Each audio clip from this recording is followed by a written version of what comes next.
Hi guys, welcome to Table 10, our knitting podcast. We will be your host today. My name is Renee. I'm Rachel, and this is episode 56. Welcome to episode 56, you guys. Great, you look pretty. Thanks. Yeah, your hair looks great. It's very clean. Like, it was blow dried 20 minutes ago. We are two sisters from the Pittsburgh area who like to sit around our table on the internet every Thursday at 8 a.m. and welcome you to join in with us. We talk about knitting and fiber and making whatever adventures we're into that week. So welcome. We're so happy to have you here. If you haven't already, subscribe, like, leave us a comment. I hope you're having a great day. How's your week been, Rach? I went through it this week. Honestly, it was kind of awful. It's been terrible. I've had a terrible week. Oh. Not good. It's not been good. I'm sorry. Thanks. Well, it was hockey tryout week. So my kids play. Oh, do you want to tell people what this is? Because we got questions. Yeah. First of all, we got a couple questions I want to talk about before I tell you about my terrible week.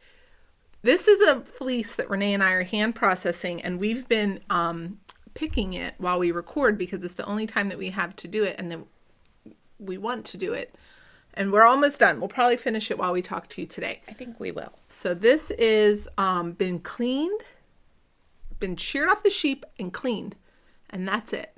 So then you basically just pull it apart because it's in like, see how it's in like still little curls? Wait a minute. We weren't at this shearing, but we purchased half of a fleece. The fleece is from Nistock Farms, and it is a CVM. We're not actually Cotswold, sure. I'm not sure we remember it ramble correctly. cross. Maybe. The only thing I'm questioning about is the ramble, but I think it is. Named Yahtzee. And we received it shorn from the sheep, and then we hand cleaned it. We cleaned it, and then we let it dry in my basement bathroom. Yep. And now we have to do this before we can card it and then spin it and then knit it. Yes. So if you weren't here for the last two episodes, that's what we're doing here. Look at this. Isn't that cool? All those locks. Okay. A couple other people asked why we keep talking about chicken salad like it's a whole meal and not chopped up chicken in between bread. And that is, I think, maybe a Pittsburgh thing. When were we talking about that? I don't know. But okay. A couple people were like, what do you mean chicken salad? Is that not like a grilled chicken salad? Right. What, like a Pittsburgh style chicken salad. Okay. And then someone said that they Googled it and it's not just chopped up chicken and mayonnaise in between bread that in Pittsburgh. It is more like what I think chicken Caesar salad is common in more places than grilled chicken salad. Okay. So in Pittsburgh, you take basically a house salad, like leaf lettuce, tomato, cucumber, whatever. And then you put grilled chicken on top of it and French fries.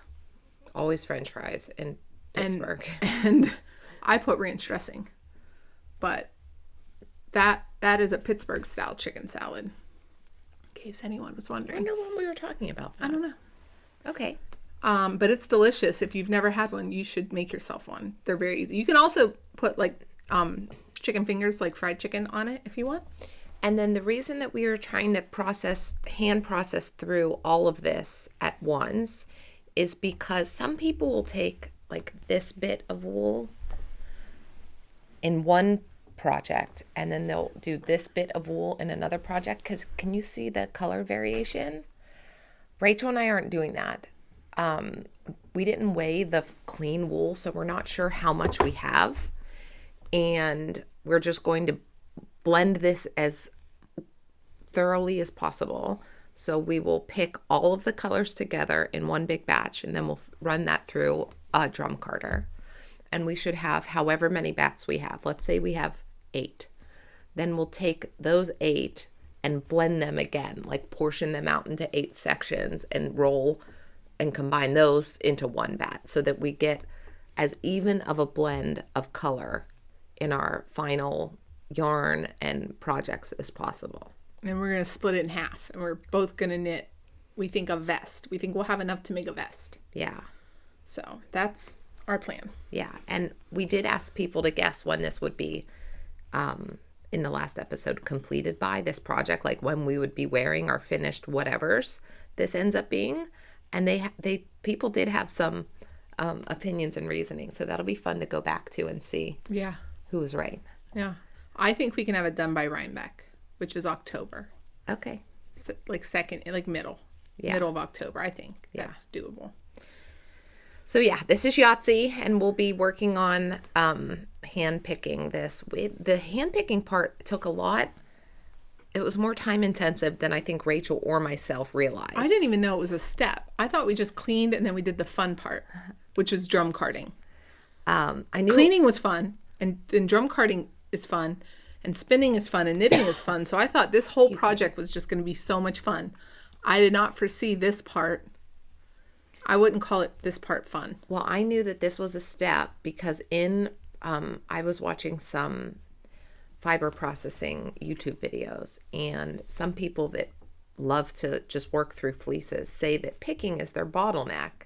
And I was like, oh, that might take more time, but I didn't know it was this much time. It's a lot of time. You're basically touching every fiber of the sheep.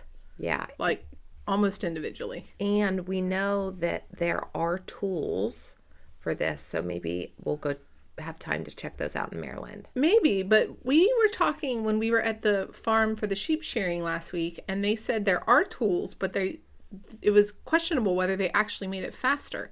Unless you're going to like a mill-sized picker, they said it's not that much faster. Okay. It just felt like spending money. Maybe, I don't know, maybe if you have some kind of like mobility concern or like arthritic fingers and you can't do this. Yeah, that makes sense. Too short? Yeah. Okay. What else? It was your week. And then we paused to talk about My week is Yahtzee. so bad. You had hockey tryouts. We had hockey tryouts, and that's stressful. It's basically you take your kids to the hockey rink and they go out there with so many other kids. There was probably 70 kids on the ice.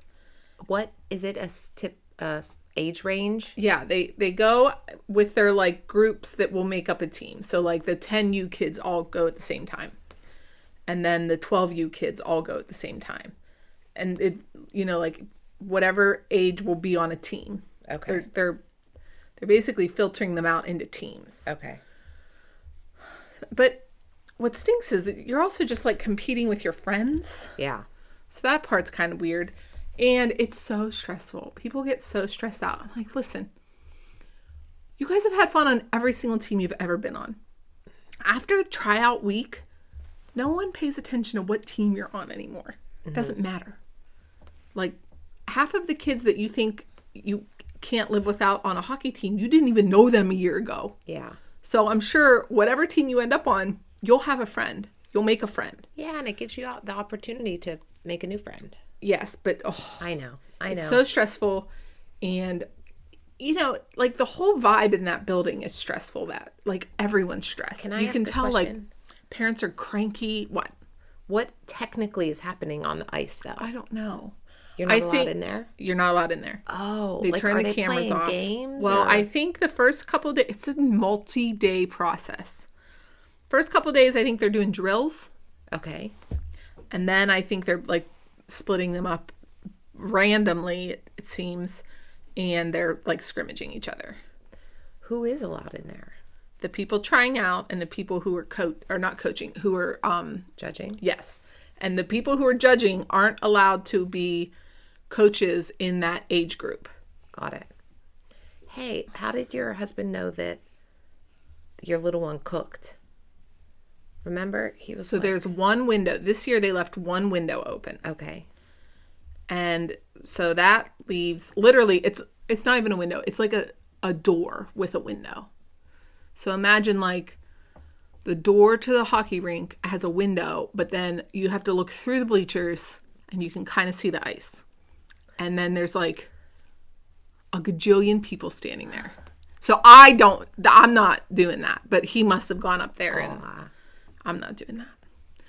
Historically, even that has a tarp over it, but for some reason this year that did not have a tarp, but you're still not allowed in there. And hockey rinks often have cameras, and they'll like live stream what's happening in there. If you pay the fee for the live streaming, they turn that off, or they like covered the cameras or something.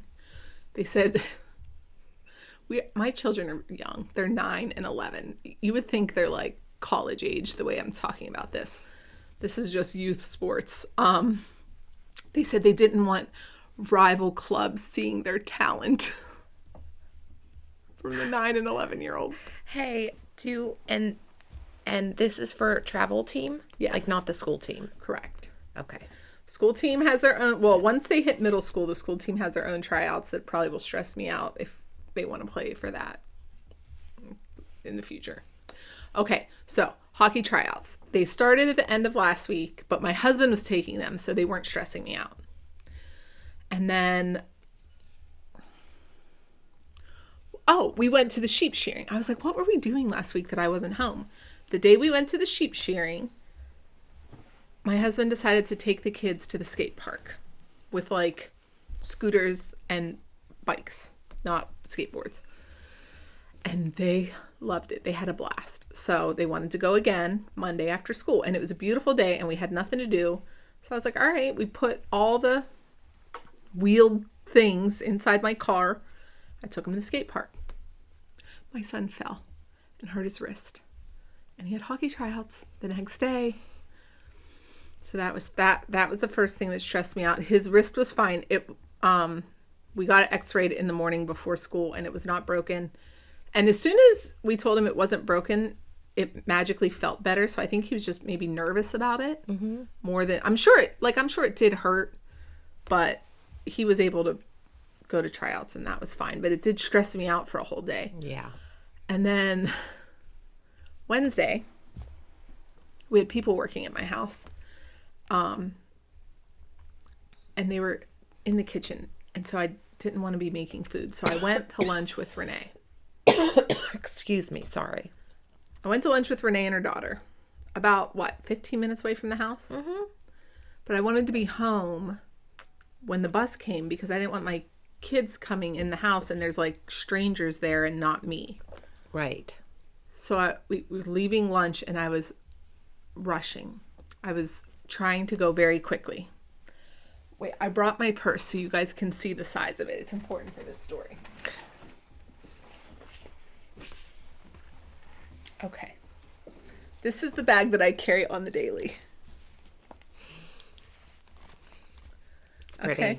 It's beautiful and it fits my redesign project bags in it. Yeah. It's very big. Hey, if anybody asks, we bought that at Farmer's Daughter Fiber. I did buy this one. No, Rachel. When we were there. At the store. They probably still have them. It's real nice. I've been using it since September and it's held up well. I just saw them on Candace's live. She does have them. Okay. The redesign Project 10 bag fits in there. That's the main thing. It's heavy. Okay. So I lug that thing around with me everywhere I go every day. I'm running out to my car. I can't find my key because I also just carry there's our friend. I carry one singular key fob, but usually my car detects it. And so I don't have to dig it out of my purse. Like I just touch the handle and it beep beep and it unlocks. I was wondering about that when we were walking up to you. Wasn't doing it. Of course, when you're in a hurry, of course, technology is just like, nah. Not today. So I have lunch for my kids because again, I don't want to be using my kitchen. So I have a bag of to-go food, that whole bag, my phone, my key, not my key, my phone. I'm looking for my key. I'm digging around in that purse. I find my key, I get all the stuff, I throw it in the passenger seat of my car and I go. I saw the green light at the end of the parking lot. I'm like, I'm out of here. So I go. You had to make a left out of the restaurant, a left to get to the on-ramp, and then the on-ramp to the highway. We were one exit down. I'm on the road to get to the on-ramp. I'm like, where is my phone? I couldn't find it. I thought maybe I'm sitting on it. I don't know. I'm like, now. But could you tell it was connected to your car? It doesn't do that. Oh. I don't like that. So I don't let it Wi-Fi connect to my car. I'm digging project bags out and driving and oh my God, I don't know. Maybe I left it in that parking lot, but I'm not going back because I don't have time. We'll just go back to the parking lot later. Or hopefully someone turns it into the restaurant. I don't know. Where is it? I merge on to the highway, and it's a highway. It's like, is it 2 lanes or 3 lanes there? It's a like an interstate. I think it's 3. I merge onto the highway, and literally my phone hits the windshield, hits the roof of the car, and Flies. it's gone. It went doo-doo-doo. You guys, it was on the hood of the car the entire time. And there's nothing you could do. It's terrible. I was not going to be one of the 100 ways to die. I wasn't going to turn around and go search that highway. It's busy. It's the middle of the day. So I went. It's dangerous. That would be dangerous. Yes, it is dangerous. I went to the bus stop and I picked up my kid and I was like, can you text everybody and tell them I don't have a phone? And you guys, do you know what you can do if you don't have your phone? Me. You know what I could do? Nothing. I couldn't do a thing. I couldn't knit because that's where I keep my patterns. I could only knit my socks. I could not watch TV because we have smart TVs that I don't usually watch TV. So when I turned them on, it was like, scan this QR code to log into your account. I can't do that. And then I was like, well, I guess I'll just take a nap. Can't. That's how I wake myself up from a nap, is with my phone. I couldn't do a thing. Hey, I kept getting panicked because I kept getting FaceTime calls from her sons. And I was like, if I see their number pop up, like my kids will call them, but your kids don't call me. No, they'll call my your kids. Yeah. So the fact that they're ringing my phone, I was like standing up, feeling like I needed to move because my nephews needed me. It was Rachel.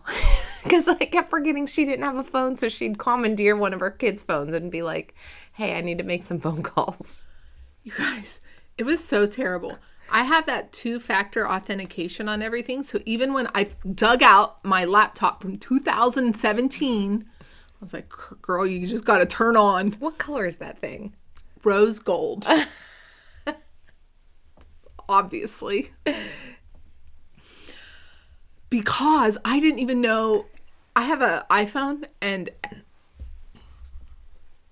everything like links via your Apple ID. I didn't even know that password. So I locked myself out of it. So I called Apple.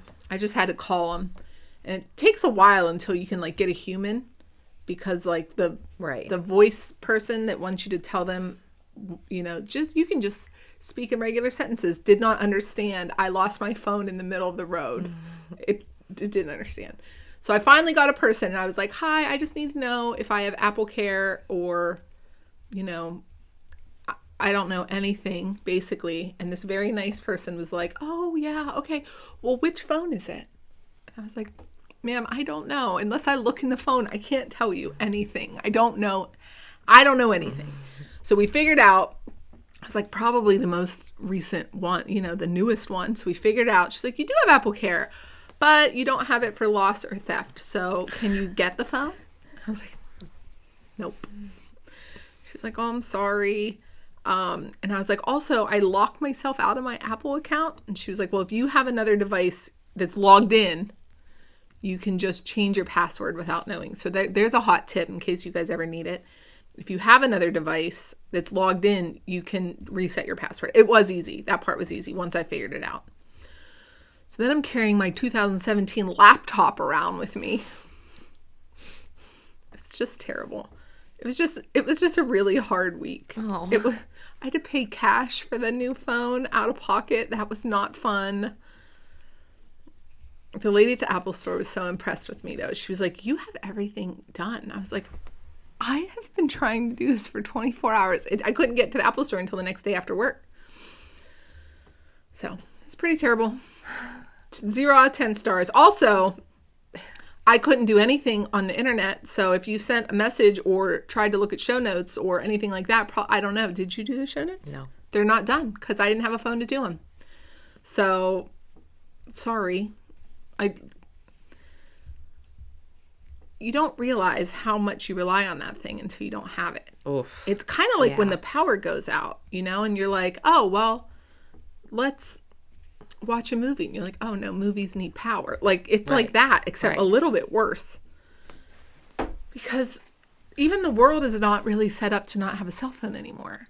Like, I was talking about it at work, and they were like, well, Rachel, you lived without a cell phone. Like, I was like, yeah, a good chunk of my life was spent prior to cell phones. Before the internet existed. Right. We had, like, payphones, phone books. Right. Like, all of these resources available. Right. Landlines. Right. I don't have any of that anymore. Does this house even have plugs for a landline? Oh, yeah. This house was built in 2006 or 7. We don't have landline plugs. We do, but they're not hooked up to anything. Is that available as a service still? I have no idea. Yeah. The last time I had a, quote, house phone, it was still an internet phone. It was through, like, our internet provider. Right. Because I kind of wanted a landline before my kids had cell phones, because if there's a power outage, the landline phone will still work. Right. And when we got one, it was from the internet provider, and I was like, that doesn't solve that problem. Doesn't solve that problem. Right. I don't know. But it wasn't a great week. I'm sorry. Also, I was just cold calling her phone. Cold calling, hoping that this was the moment that she got a new phone turned on. No, and when she finally answered, I was like, oh, you have a phone. Last week was so, like, emotionally taxing. I told Renee I'm still not over it. Like, I'm still not. I don't know what his problem is. Can you guys hear Boomer barking? I still feel exhausted from it, honestly. Oh, and my husband was out of town for this whole mess. He wasn't even here. He's the one who the cell phone's, like, account is in. So when I went to Apple, the lady helping me was so nice. And she was very impressed that I knew what phone I wanted. I knew my Apple ID. My phone had just backed itself up the day I lost it. That was so lucky. That is lucky. And I brought that 2017 laptop to connect the new one. She was so happy about all that she was like, I need your ID. And I gave it to her, and she's like, ugh. Is it expired? No, it's in my husband's name. What ID? Like the account is in my husband's name. And she's like, where is he? And I said, Oklahoma. Can we just call him? She's like, sure, call him. It's like, thanks. But there is a password on the account that I knew, so I was at least successful in the Apple store. Aww. It was rough. Is this too short? This little scrubbly stuff? Yeah. Okay. So, anyhow, that was my week. It was terrible. Didn't like it. I'm sorry, Rach. Thanks. How was your week? I think it was okay. Was it? I don't know. I don't know. I didn't even talk to you for 2 of the days. Yeah. Nothing sticks out as, like, yeah, I think it was fine. Good. That's good. Yeah. We had one very sick child, but that's yeah. They are okay now. Good. So good. Yeah. After that was a really tough day. But after that, I think we've been smooth sailing. Good. Yeah. That's good. I don't like that chunk. Have you finished anything? No. Wait. What are you wearing? You guys, it's cold here again. I know. This weather. I thought it was spring. Like, birds were chirping and it was warm. I knit this thing too big, I think. That should not surprise anybody. What makes you think it's too big? Because it falls off my shoulders. That is a like a common complaint about people with this sweater? No, V-neck cardigans. If it doesn't have enough material up here. People say the same thing about the lakes. Oh, really? Yeah. Well, and maybe, I don't know. It's pretty big. Okay. Fair. It's pretty big. This is a step-by-step cardigan. Knit out of Noro Madara in the color Sake and Knitting for Olive mohair in the color Marzipan. What size did you knit? I don't know. Okay. This was very early. Your second garment, yeah? Second or third. And it was probably in the days when I just knit the biggest one because I didn't know what to do and I didn't want it to be too small. So I would just like default to biggest size. Okay. So probably biggest. And I think that one's kind of size inclusive. So probably not the correct excuse me, I have the hiccups a little bit. Not the correct size for me, which is probably why it's beautiful though. it is pretty and it's comfortable and it's doing its job today, which is keeping me warm. Right. That's right. Yeah. Excuse me. I would knit a whole nother sweater out of this yarn. I think it's so pretty. I have a sweater quantity of that in stash. The reason I know about the V-neck complaint for Cardigan is that I had my eye on the Lakes V-neck by Ozetta. The V-neck or the cardigan? The cardigan. Sorry. But it has the V-neck. Like, it's not a crew neck cardigan. But I think it's so pretty. Yeah, it is. So, and is that the one that she knit in this yarn? One of her cardigans, I think, are knit in this yarn. I don't know. Yeah, I know that you're right, but I don't know which one. Okay. But I like the Lakes. Yes, that's what I'm wearing today, and I love that yarn. I do too. It's perfectly neutral, but so happy. And this is the Noro is what the designer knit her sample of this step-by-step cardigan in, but I added the mohair. Florence Mueller. Why did I add the mohair? Why did I do that? Because other people did, and it was pretty. Maybe you wanted it to be warmer. I can't remember. I honestly can't remember why I made that choice, but it is so pretty. It gives it, I think, maybe a little extra shine, even though the Noro does have silk in it, so it's probably shiny on its own. But it gives you a nice pretty halo, too. It does. And this is one of those ones that has the full YouTube tutorial. You know, if you've never knit a cardigan before, and especially it's got a double knit button band, if you like want someone to walk you through that, that would be a good tutorial. Yeah. So that's what I'm wearing. What are you wearing? I'm wearing my Lakes by Ozetta, Lakes Pullover. It's knit in Knitting for Olive Heavy Merino, which is their worsted weight yarn in Morning Haze, which is gray, but a little bit warm of a gray. Yeah. This is probably my most worn sweater this winter. And because I would just throw it on in the house, throw it on to run an errand, it really solved that. Like, when I made my first sweater, it was a gray pullover. It was the step-by-step sweater by Florence Mueller, and it was in Lucky Tweed by Kelborn Mullins.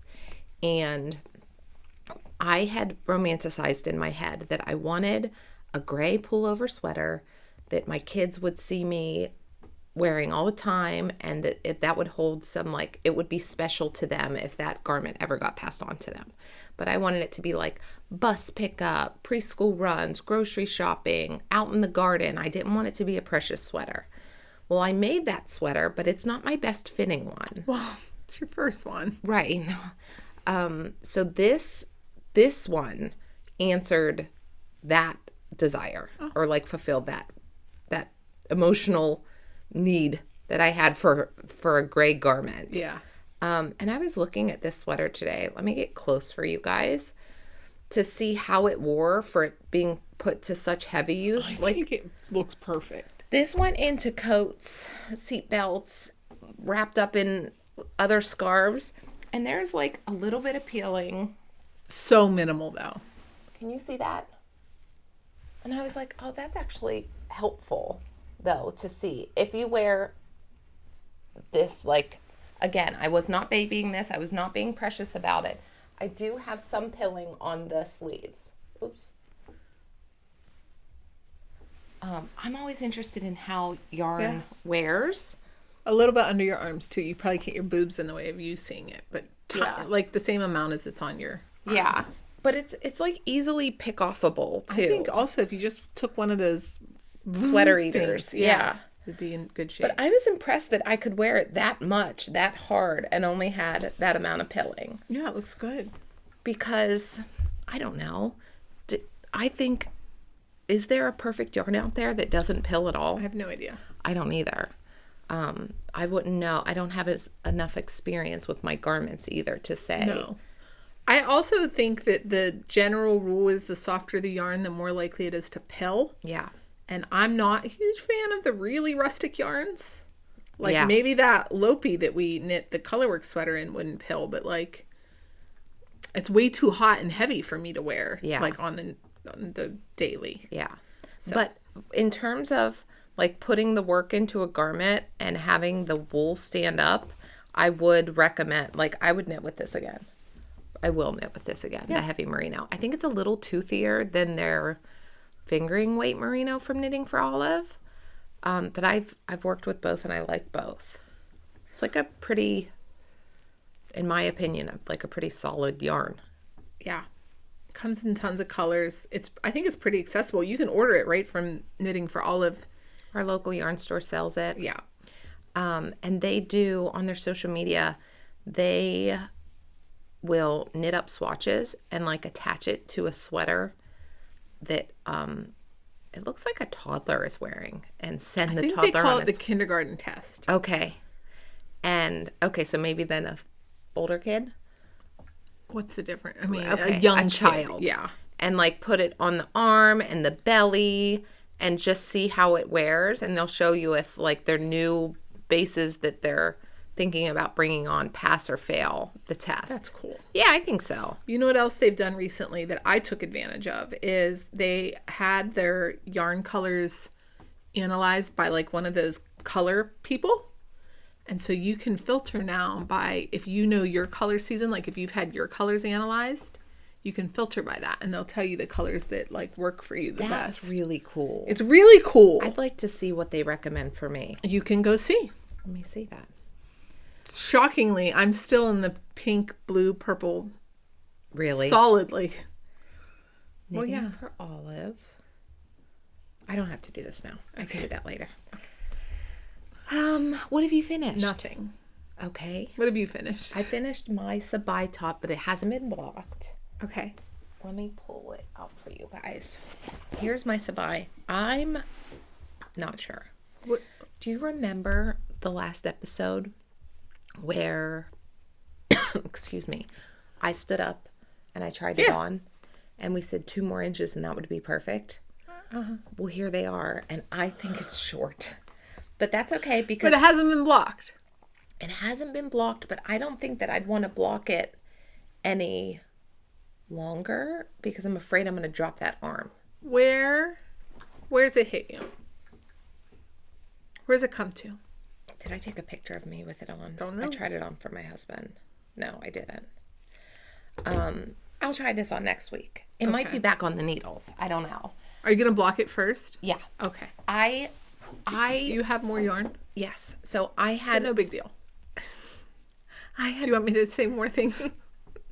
I had 3 skeins of Bear Paw DK in the colorway Legend from Farmer's Daughter Fibers.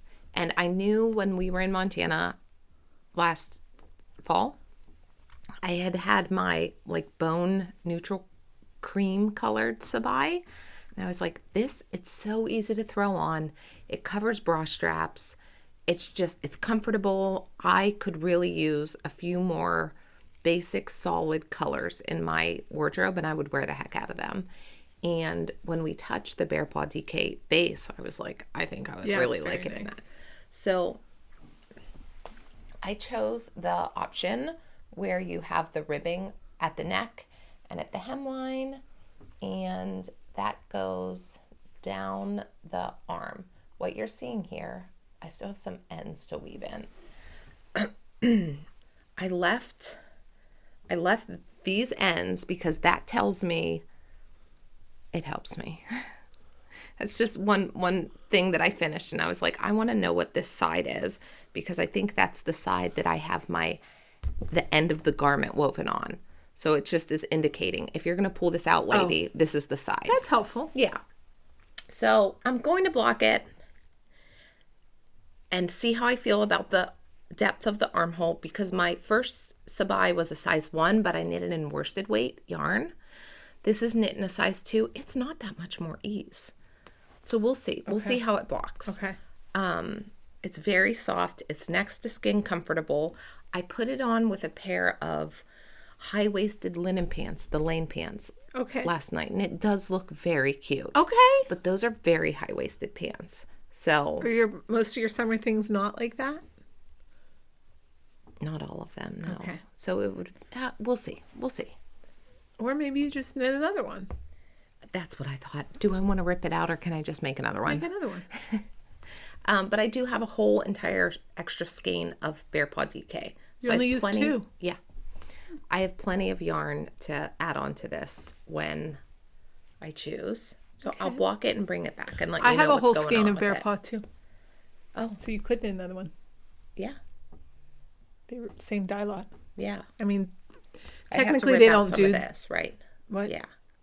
Because then I'd only have 2. I'd probably need 2 and a bit, right? You had 3 to start with. Yes. You said you have a whole one left. Yes. And you have 1. Yeah, and I'm going to have 2. extras. Okay. Yeah. Farmer's Daughter doesn't do dye lots, but we had it specially dyed. So in this case, we do know that our skeins of yarn are in a dye lot that doesn't exist. Is that all you have to say about that? Yeah. Okay. Well, the reason I didn't finish anything is because I wanted to see yours blocked. So no help, thanks. Oh, wait. I do have one more thing to say. What's cool about the Sabai is that it's done all on one needle size, the ribbing and the stockinette portion. So I chose this as a travel project when we went on our last trip. I thought that it was convenient that you don't have to worry about changing needles. Just, I used a US size 8 and you just go. Yeah. So, and this was my first using wooden needle tips for a garment. Oh, right, because you were out of the country. Okay, well, you have not helped me like I thought that you would. Sorry. I just did that last night. Oh. Okay, so I have the same yarn, Bear Paw DK in the color Legend, and I did not want the high neck of the Sabai. So I knit the Tolsta tank in the vest view. Let me pull that out. See, look, I have this. That's left? Well, almost. You'll see. But I have a decent amount, plus a whole skein. Excuse me. Okay, so. Tolsta. Here it is. It's so hard. It could be the Sabai. You can't tell. I know. Okay, there. So you dark. can kind of see. So I've done one arm cuff and Who's I've done the pattern by? Creabea. Rebecca Clow. Is that right? Is that how you say it? Yeah. Is this the view you did? Yeah. Is that the picture you want me to show? Sure. She has one in black too. But black's just hard to see details. Yeah, that's fair. Even when I'm online shopping, if I want to buy something in black, sometimes I got to look at it in a different color to see if I actually like the thing. Tolsta tank. Okay. So I did the neck. I had to do the neck twice because I messed up the first time. And then I did this one arm and I decided that I wanted to do a tubular bind off. She just has you bind off knitwise. Okay. But I decided to do the tubular bind off and then the tubular bind off stretches. See this? Yeah. But when I put it on, it looks good, but it feels like it's up in my armpit. Okay. So I wanted to actually know if yours stretched out. Okay. I can block it today for you, if that helps. But I also think that because of this, I think I can get this to block out. I just need it like a centimeter out of my armpit. I don't want you to see my bra, but I don't want to feel it either. Right. There's like a Goldilocks spot in there somewhere. So I haven't done this other arm. Waiting to see. I don't know. When something doesn't go exactly, I wanted to put it on and be like, yeah, keep going. And I was like, yeah. So all I have to do is that one ribbing and then you can have the rest of this. Okay. And then you have that other skein. You can make yourself a whole nother one if you want. So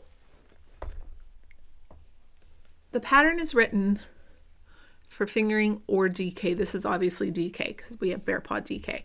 This is the DK weight vest view. Size 5.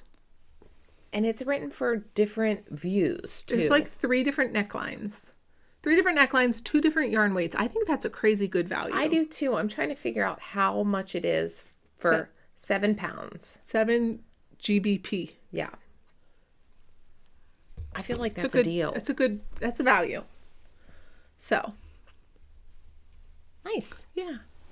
Is it comfortable on? Yes. It is, yeah. Wait, that's top down? Or bottom up? I think this was bottom up. Yes, it's bottom up. Okay. Oh, yeah. So when you said you did the neck, is that ribbing? And then how did you finish the neck? Same way, tubular. Tubular. Yeah. Okay. Because I want them all to be the same. Well, yeah, you just didn't say, so I didn't know. Yeah. No, it's bottom up. And then I had to I had to like figure out how to fix my mistake.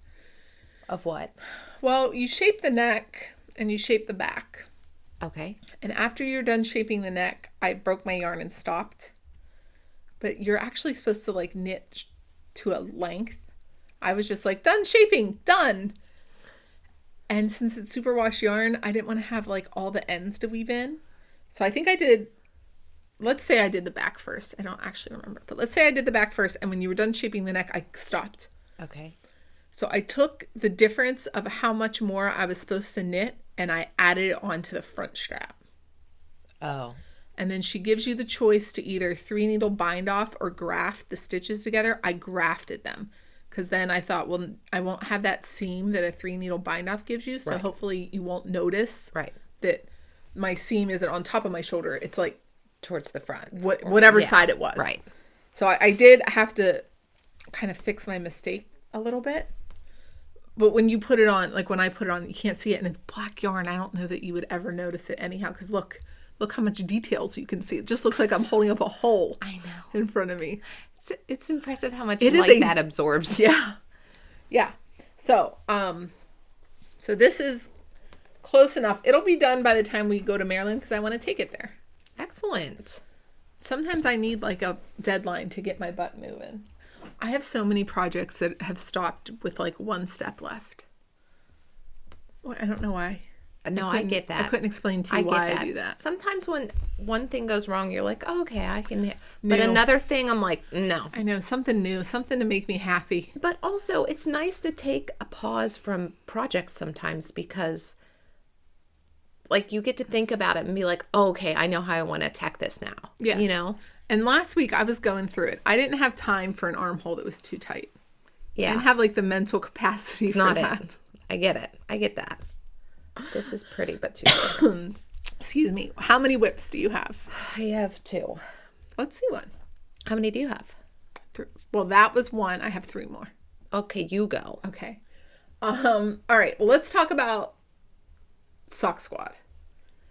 Every project I have, I think, has a drama attached because last week was the worst. So this is my Farmer's Daughter Sock Squad for the month of April.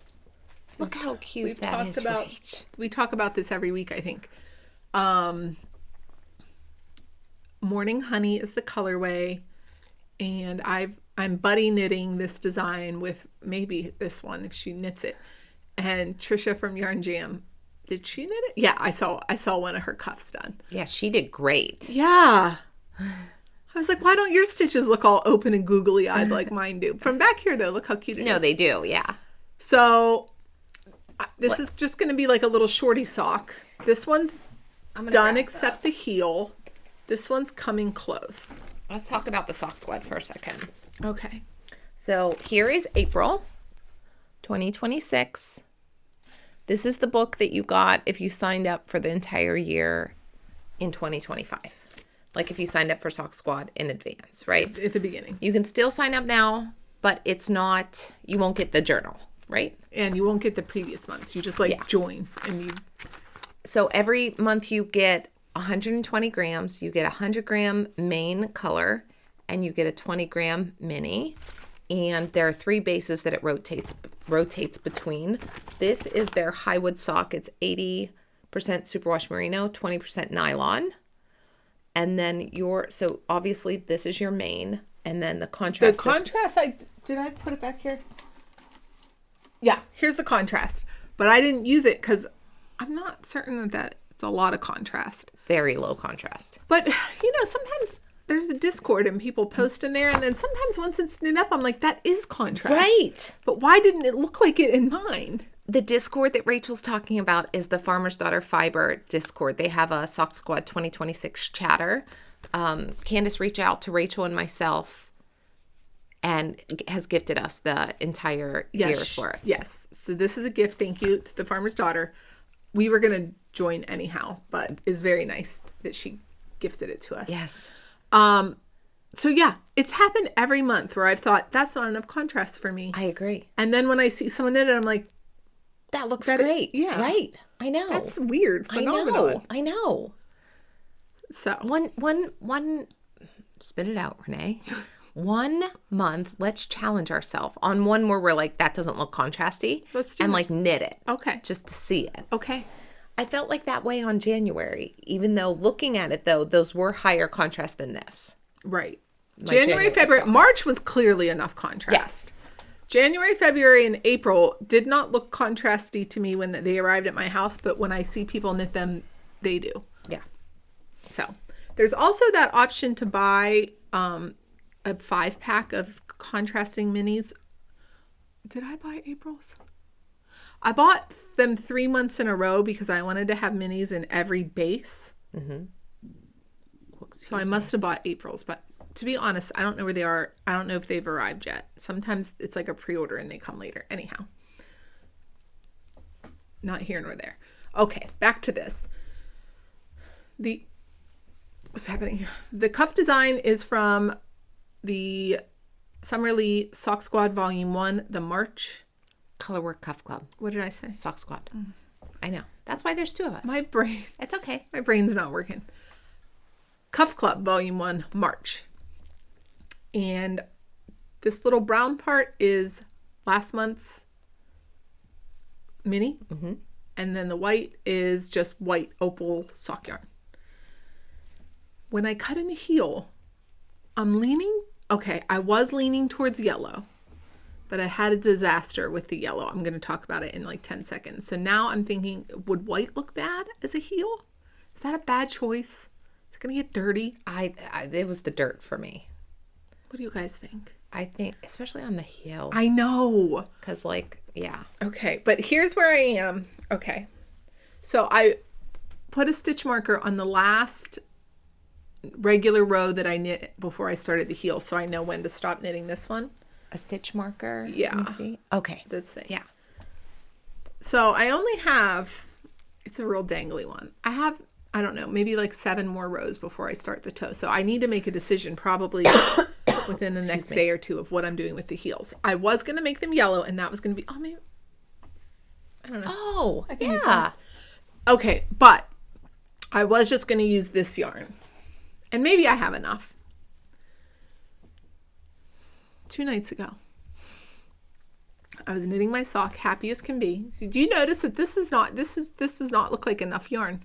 You probably think, Rachel, you only knit shorty socks. Why don't you have more yarn? Well, Tootsie, you guys know her. She's, in case they don't, terrible. She's our puppy. Last episode, you just called her bad dog. Not previous episode. Okay, well, she's the bad dog. There's the noisy one, and then there's the quiet bad one. She's the quiet bad one. I was sitting in my chair. She's mischievous. She's bad. I was sitting in my ugly chair. I tried, Tootsie. I tried, girl. Listen, I love that dog, but she's bad. I was sitting in my ugly chair knitting my sock, and Renee called, and I think I wanted to show her something. So I walked upstairs for not 5 minutes. And when I came back, I was like, oh no, where's my sock? And Renee was hanging up. I even said something terrible has happened to that sock. You guys want to see? Tootsie helped herself to my sock, and she took it. This is how I found it. That's her crate. Zoom in on the actual sock part for them. Because when you sent me that picture, that's what I zoomed in on. If you notice, in her crate, she can only have beach towels and blankets because if she has a dog bed, she'll destroy it. So whenever she does something, she gets something she's not supposed to get, she takes it to her crate. So here's the sock. She had taken one whole needle out and somehow bent it. It's a little bit bent. Stitches going all over the place.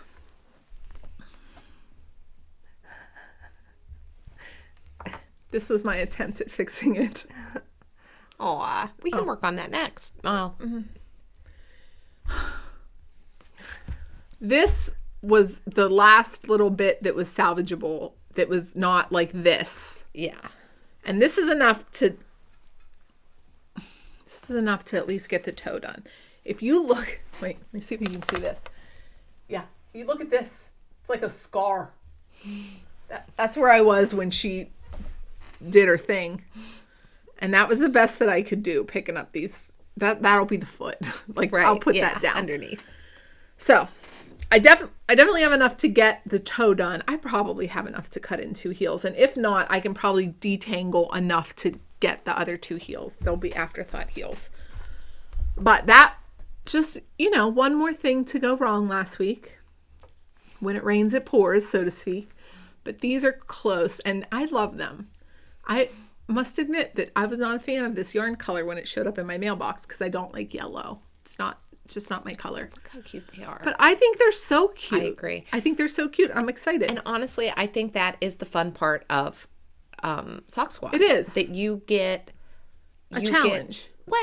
And a surprise. You're pushed out of your comfort zone. Yeah. And that's one decision taken away. You don't have to pick the yarn. That's true. You're served the medium. Like, here is what you're working with. And you get to decide to make it into. Do you guys remember that Food Network show, Chopped? Yeah. It's like that.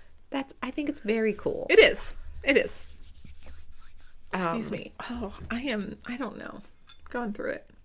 Hey, will you tell them about Tootsie's other adventure this week? I was on FaceTime for this one, or you called me. You said, hey, I'm going to go in. I got to go in because you were talking to me on the way home. And then you called me like 2 minutes later from inside of your house. Oh my God. You guys, did we talk about the eggs at the farm last week? Last week, as a thank you for helping out with sheep shearing, Jody offered us all a dozen farm fresh eggs. And I even tried to decline them because I did not have room in my refrigerator. She rainbow yarned me. You know how it pees? I didn't decline them for you. Yes, you did. You're like, oh no, our mom gives us eggs. She does. We don't need eggs. Our mom gives us eggs, and she had just given me 3 packs, and they're like 18 packs. So I have a drawer in my fridge that I keep the eggs, and it was full. I was like, I don't have room for that. And Jody was like, oh, they're not washed, so they can sit on the counter. I was like, oh, well, I can have counter eggs. Thank you. I would, great. I'll take these eggs home. So I walk in from work one day and I'm like, it smells funny in this house. You walk into my house, like from the garage into the laundry room first before you come into the kitchen. And I was like, it smells weird. You guys. My husband and my kids were upstairs getting ready for bed. And Tootsie helped herself to those counter eggs. She had the whole dozen on the ground. Cracked eggs everywhere. And she was picking them up and carrying them around in her mouth like a little Easter bunny. She did look so cute, even on FaceTime. She did. She picked one up and then she noticed that I was there and she started pacing. I don't know what to do. I want to take it back to my little den of sin, but I don't want her to know where I'm hiding all my eggs. And then Rachel flipped the camera around. She was showing me Tootsie, and I was like, but look how cute she looks. Like, she was being so gentle with it, and she wanted to walk, but then she was turning back to Rachel. Rachel flipped the camera around, and now I'm looking at Rachel, and then all of a sudden we hear, crack. Tootsie dropped the egg. You know how hard it is to clean up raw egg, because it's like cleaning up snot. It's like gooey. So there went my eggs. There were 3 unharmed eggs that I picked up and washed and stuck in the fridge. I found eggs in her crate. She had cracked them open. Hey, another reason she doesn't have a dog bed. I bet it was easier just to wash the blankets. It was. And towels. That was easy. That part was easy. But I know, raw egg. Why? She's a bad dog. She pulled that whole carton down and got it open. I'm convinced that she's jumping up all 4 paws on the counter. I don't know how she's reaching stuff up there. You should put a camera up there. I should. I'd be interested to see. Have we ever talked about our dog Duchess when we were little? Mom used to call Duchess the devil dog because inside the house, you would think Duchess was the most well-behaved. She was calm. She was cuddly. She was sweet. And if she had an opportunity to get out, she would terrorize the whole, I say neighborhood. We lived in the country, but all the neighbors. We had a fenced-in area that Duchess could run in. but if she got outside of that fenced in area or an unsuspecting family member came in and like left the door open as they took their shoes off. Shoot. It was so hard to catch her. We'd always go, shut the door. She was terrible. That's how Tootsie is, except as long as you're within, if she can see you, she's good. But if you go away for more than apparently 5 minutes, all bets are off. She's been plotting. What am I going to do? Because as soon as they're gone. What they leave out up here for me? What's up here? What can I get? What have my humans been into? Hey, Duchess would give us, I wish we had like Fitbits or like fitness trackers then on days that Duchess got out, because it was usually mine and my sister's job to go catch Duchess. We'd be running through people's fields. Oh my gosh, she would run, and she would even be out of breath at this point. She would like tear up grass. She was running so hard. Yeah, and she would let us get like 10 feet. She even had crazy eyes. She'd be like, she just wanted to run. She was so ornery. But yeah, she was so lazy inside of the house. That's how Tootsie is. Yeah. She'll like lay on the back deck and sun herself like a little lizard, and you know, no big deal, but whoo, don't you leave that room.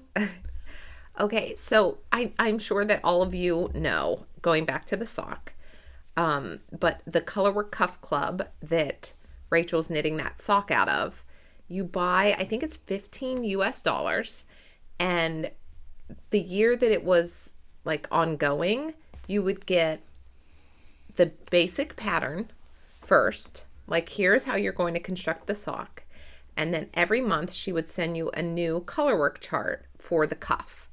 So if you purchase it now, I believe that you get all of that, like in one go. There's a current one too, but this is the past. I'm knitting a design from a past one. Yes, but there's a volume 2 that's happening this year. What's that one about?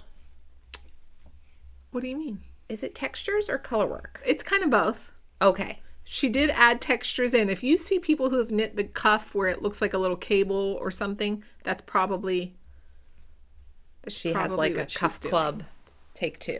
Yes. Do you want me to look that up for them? If you want. Yeah, why not? The only thing that I don't like about the Colorwork Cuff Club is that it's colorwork. No, it is that if you're trying to search for a pattern, it pulls up that whole year. Like sometimes I want to see how other people have done this. Right, the like projects. I want to see March, the projects, yeah. Or whatever month I'm working on. All of the projects in Ravelry are... Yeah, they're just mixed up. Right. It's the whole entire year in there. Okay, so volume 2 is ongoing. It was published July 2025. Oh, yeah, and she added some, again, $15, and it looks like she added some textures in with straight colorwork. And some months, I think volume 1 and volume 2, some months you get 2 things, some months you get 1 thing, but you get at least 1 every month. Some months there's like a bonus. Yeah. It's cool. It is cool. Yeah. It's and that's by Summer Lee. It's a nice like reference thing to have. It's like kind of like buying a book, I think. You know what I was thinking about is that okay, let me see. Hold on. Oh, yay! Mm-hmm. So here is my, what is this? Our cowl? Our buddy knit. Buddy knit. So here is mine. What month is this from Summer Lee? It's March of volume 1. Okay, March. And, okay, so I did the same thing. I used the main colorway, wanted it to be a shorty, but I did the heel flapping gusset. And I just did a 1x1 rib. I think the pattern is actually a 2x2. It is. That's my favorite. That's always what I do. I like a 1x1 because it's tighter. Mm-hmm. Like I like it. And for the brown, that is March's contrast color from the Sock Squad. And then for my white, when Rachel and I were at McWalker a couple weeks ago, I picked up a Yorkshire Spinner Signature 4-ply. This is in colorway Marshmallow. So it's just a 4-ply sock yarn. It is, what do we have here? 75% wool, 25% nylon. 4-ply, 100 grams, 400 meters. I pop that in as my white.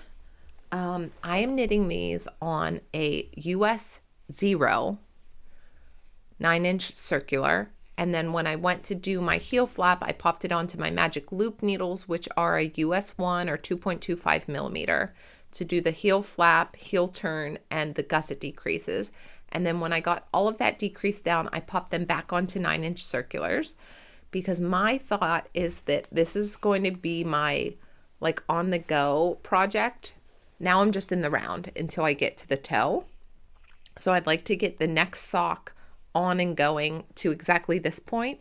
And then I think these would be good walking around projects at Yarncentrick and Maryland Sheep and Wool. And if I take them, that's the first weekend of May. If I take them there with us, then I will have them completed by the time we get home and have... Short or too short? That's good. Okay. It's just all curled up. Okay. Don't you think? I don't know. It looks... Stick it over in your scrap pile. Then I'll have them completed by the time we get home and get our next month's yarn. Yeah, it's a good idea. So... What do you have going in there? One of them? I just have this. Okay. That's all I have. What do you think about that color work chart? Well, remember I called you and I was like, hey, is it 64 or 72? And you were like, yeah. It's 64 and it's googly eyes. So I was like, I'm just going to do my increases and get me up to 72. Okay. And then I did that because here was my thought. Summerlee's a tight knitter.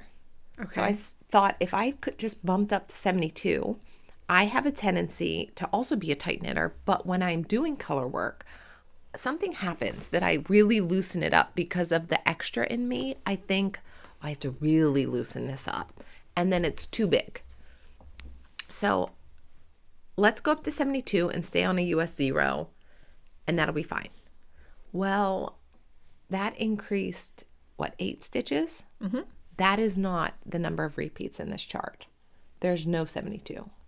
But she has instructions in the pattern if you want to knit a 72 sock. She has you increase or decrease a couple. Did you?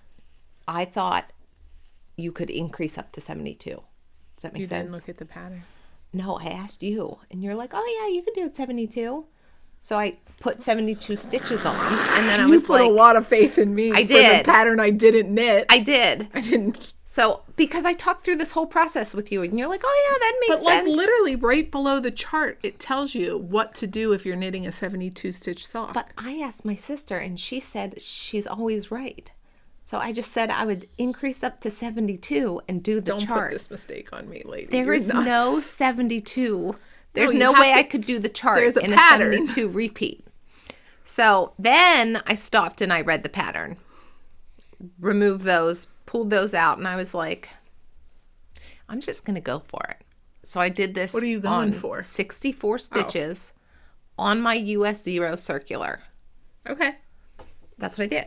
Does it go on? Did you put it on your foot? No. Okay. It's pretty though. It is pretty, but they're still loose. Like, you can tell my colorwork stitches, I do loosen them up. It's just like what happens with me. Yeah, but they're not this kind of loose. No. Mine look 3D. They're so loose. Did you try to put yours on your foot? Yeah. So this one's mine. This one's Rachel's. But from here, same. They are. I mean, it's the same colors. No, they look... They could be matching socks. They could be. Let me see where you marked for your heel. I didn't. Okay. I marked for the toe. Okay. And then I just know the measurement. Where do you think you're going to cut in your heel at? Like, I'm trying to figure out if this is going to end up being a shorty or if this is going to be a tallie. Well, she tells you in the pattern how long to knit the cuff. But I extend my heel flap, which extends the cuff too. Oh. You know what I mean?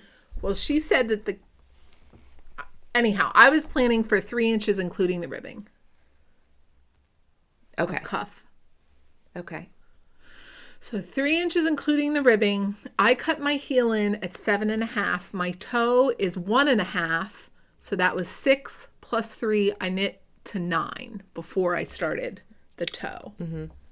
That was the mental math I was doing. Yeah, so I know that the heel flap comes here. So it's going to be like, Yeah. I can't.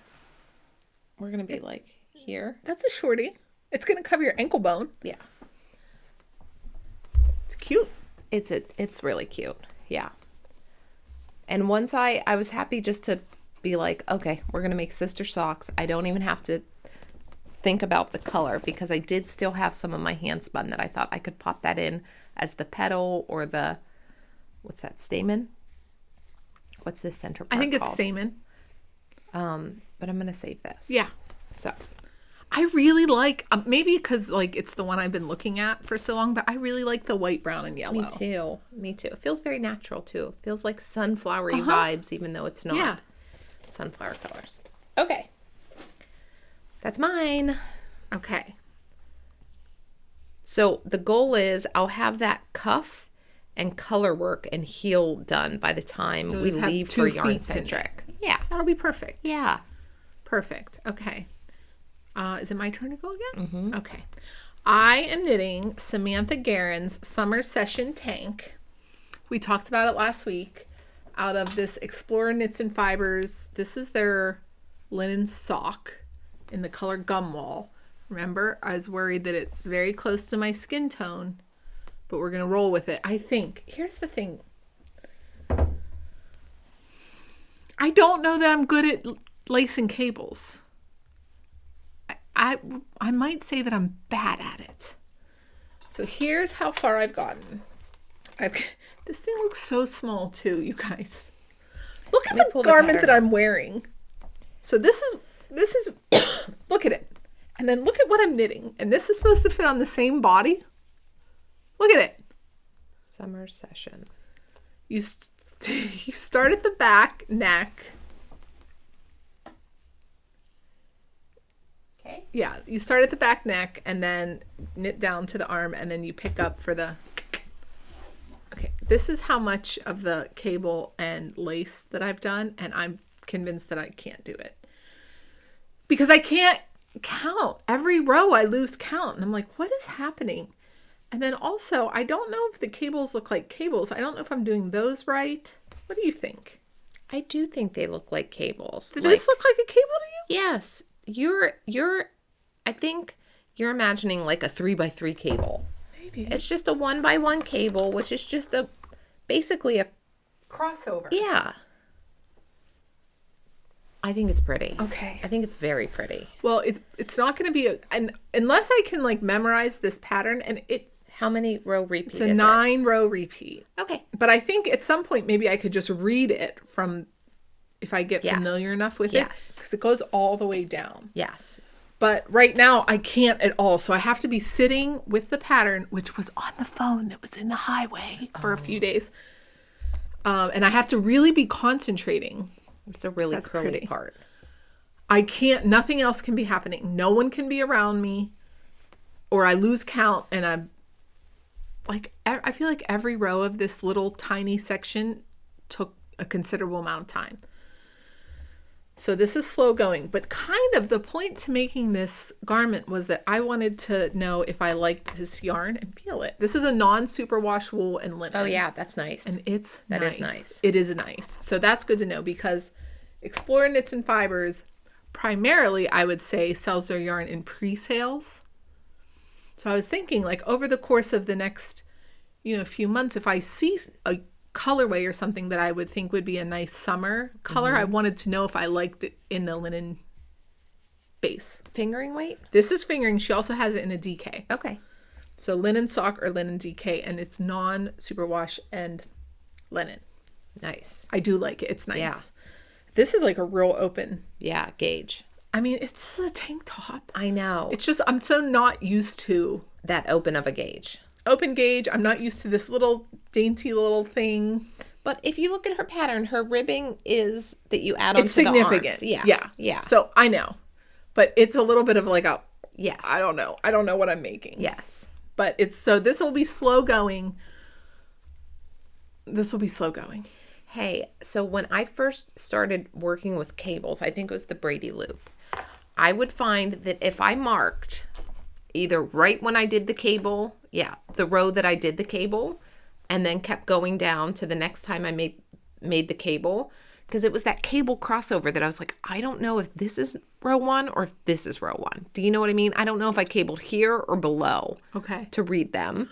I would mark there, and then it would teach me to read it. So after I did that just a couple times, I'm like, I got it. I don't have to do that anymore. It's not actually the cable part that's messing me up. It's the eyelets that meander around. So maybe mark those. I'm just going to keep following that pattern until I memorize it. Okay. Also, marking that, the stitches are so loose and fine that the stitch marker is kind of like... You would be able to I don't want to stretch them out. I don't want to do that. Okay. I'm just going to knit it slowly and complain about it. Okay. That's what I want to do. Okay. Wait, is the trouble reading it though? No, the trouble is counting. Counting what? What stitch I'm on. Because it's the yarn over, knit 2 together. Okay. So let's say, I don't have it memorized, but let's say that it goes like knit, knit, yarn over, knit, knit 2 together, knit. I'll go knit, knit, yarn over, knit 2 together. Because like I've connected them in my brain, and every time I miss a knit stitch. Okay. So I get to the next, like I know that the cable's like purl, knit, knit, purl. But I'm like, why do I have an extra stitch? And then I think maybe I didn't decrease it a few rows back. And so then I have to like count. Thank goodness it's only the little bit of stitches I have to count. Then I'm like, no, what did I do wrong? Then I have to go find where in my row of stitches did I miss it. And it's not exactly clear the stitches that are on your needle, if that's a yarn over or a knit stitch. You really have to pull them out and do it all over again. Yeah. Okay. So I'm not kidding. It takes a long time for me to get only the right side. When you go back, it's easy because it's all just knits or purls. Okay. You don't do any of the pattern on the wrong side. Okay. So it's like quick wrong side, terrible time on the right side, quick wrong side. Okay. All right. But you are in the very beginnings of it. Correct. So there's a lot of help. Correct. There is. But any thought I ever had, remember when I was like, I'm going to do them 2 at a time. No way. No way. No way. I forgot about that. No way. So what I'm going to do is follow the pattern. This is not the kind of pattern that my brain can take up any more space by like tweaking things or modifying things. None of that is happening. I'm just knitting the pattern slowly. It's all I can manage. Okay. You can only do what you can do. Okay. Okay. That's that. Okay. How many more do you have? I have 1 more. Okay, me too. All right. This is my Friday tea. This is the lady that got the most attention this week. Okay. Because I said that I wasn't going to finish it by Yarncentrick, and then I was like, I don't let you do that, Renee. You have to finish that. You're going to finish it. Okay. So I am head down working on this lady. This is the Friday tee. Renee, you put a lot of work into that. I did. It looks beautiful. Thank you. I'm really, really happy with it. Those colors are good. When I would work on it around friends or like waiting on my kids or doing a pickup, people would ask, oh, you're knitting that because it does look. It does. Because it's ribbed. Yeah. It looks so small. I think I want to knit that. Rachel, I have tried it on and it is so comfortable, but it does need to be blocked. Like to open the stitches you up. can tell even in her picture that hers is more open than mine. Yeah. And I love the length of the sleeve. It's a petite knit pattern. Yes. Thick raglan that then just goes into the body. Yes. I really love the details. Okay. So you start at the neckline. Cast on, I used a US 2, which is larger than what she uses, smaller. She's a looser knitter. So I go up a needle size. Yeah. I think I cast on with a US 2, did my neckband. It's double folded. And then you knit the cast on stitches and the live stitches together. If I were to knit this, or if you're going to knit it, if I was going to knit it again, I would do a provisional cast on. Yeah. These stitches are so tiny and there's so many of them. It's just slower than it needs to be. Okay. So then you knit those together, and then you mark for your raglan on the front and the back. And this was quite a thick raglan. And I was like, I don't know if I like that at first. And then I tried it on, and I do really enjoy that. What I mean by it needs to open up is it blocks out. Her fabric looks more like that. Yeah. And less like this. This is pretty, and it's nice, but I do want it to be like a little more open. Okay, so I just tried it on last night. Hold that for a second so that I don't put it in the... It does feel good. This is a nice base. Yeah. Okay, so here's where it's at at this last the last contrast color. You're close. I know. So what happens now is that I've knit that one last white repeat from this point. Okay. And then you do 2 inches of the smaller ribbing. Like drop my needle size and do 2 inches. Is that to pattern length? No, I had to crop it a little bit because you're short torso. Yeah. But yeah, so I timed it. This repeat from the orange this is 29 bridges. Non-superwash sock. Thank you. My main color is linen. My contrast color is bourbon. And to knit one full repeat, which is 8 rounds with the bourbon and the white stripe, that would take me like an hour. Okay. So that was a lot of knitting. Like any chance I got, I was knitting. Are you carrying the yarn? Yes. Here, let me show you. That's how the pattern read. It's being carried up. Where are you? This is the back, right? Where were those things? Yeah. Oh, sorry. This side. I'm like, where is it? There. Oh. It's being carried up the inside here. Yeah, right there. The whole. Oh boy. I'm knitting a size 2. I was really tempted, and I do this nearly every pattern I knit. I did it with this one. I cast on a small, and then I'm like, actually, I want to grade this into a medium. I cast on a small, a size 2, and I was like, I want to make it a medium. And then what happened was I was trying on, like, to get dressed one day. I put our T number 1 that we knit last year on, and I was like, Renee, don't do that. You already have an oversized. This is not meant to be oversized. Everything that I know, I do that too. You made a good decision in the beginning. You are able to block it to gauge. Leave it alone. Okay. So I'm still sticking with the size US 2. Just a size 2. I'm sorry. Yeah. And I'm knitting the body on a US 3. So I had to bump the needle size up for both the cast on edge and the body because I've knit enough petite knit patterns now to know that I'm safe just going up a needle size with hers, with gauge. So, yeah. Okay. I have to put the sleeves on. I think that's going to take a little bit, but I do fully intend to have this done by Yarncentrick. That's the back. Here is the front. It's cute. It's really comfortable too. For non-superwash yarn, this is very comfortable. I agree. This base. I agree. Okay. And I have this much main color left. Oh, I feel like that's enough. How much sleeve do you knit? A good bit, like down to your, it comes right above your elbow. Okay. Oh, yeah. If you follow it to pattern. Yes. If I play yarn chicken, I'll have to cheat a little bit, but I think I'll be fine. I think you'll be fine. Yeah. I love this one. I really, really, I'm happy with this project. Yeah. I like the colors. I like the way it feels. I think I'm going to like the way that it fits and wears. I'm really excited. Good. Okay. That's my last whip. All right. I have one. It was an impulse cast on. I saw literally one picture on Instagram, and it was not even of the entire garment. It was like the hem of the garment. And I was like, I want that right now. I want it right now.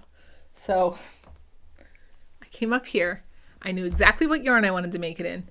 My brain is telling me there's a chance that it will be cold in the morning in Maryland. Like Maryland Sheep and Wool, like festival day? Yeah. Okay. There's a chance. Beginning of May, anything can happen. Right. In this area. But the chance that it is cold the entire day is low. Correct. So it's a cardigan. It's a cardigan. Okay. Do you want to make more guesses? This is fun. Cardigan that I've talked about wanting to knit a cardigan last week and I couldn't get it out of my head. And it's on our bingo board. Cardigan it's a bingo is. square. It could be one of 2 bingo squares. Like which one you want to count it for? Yeah.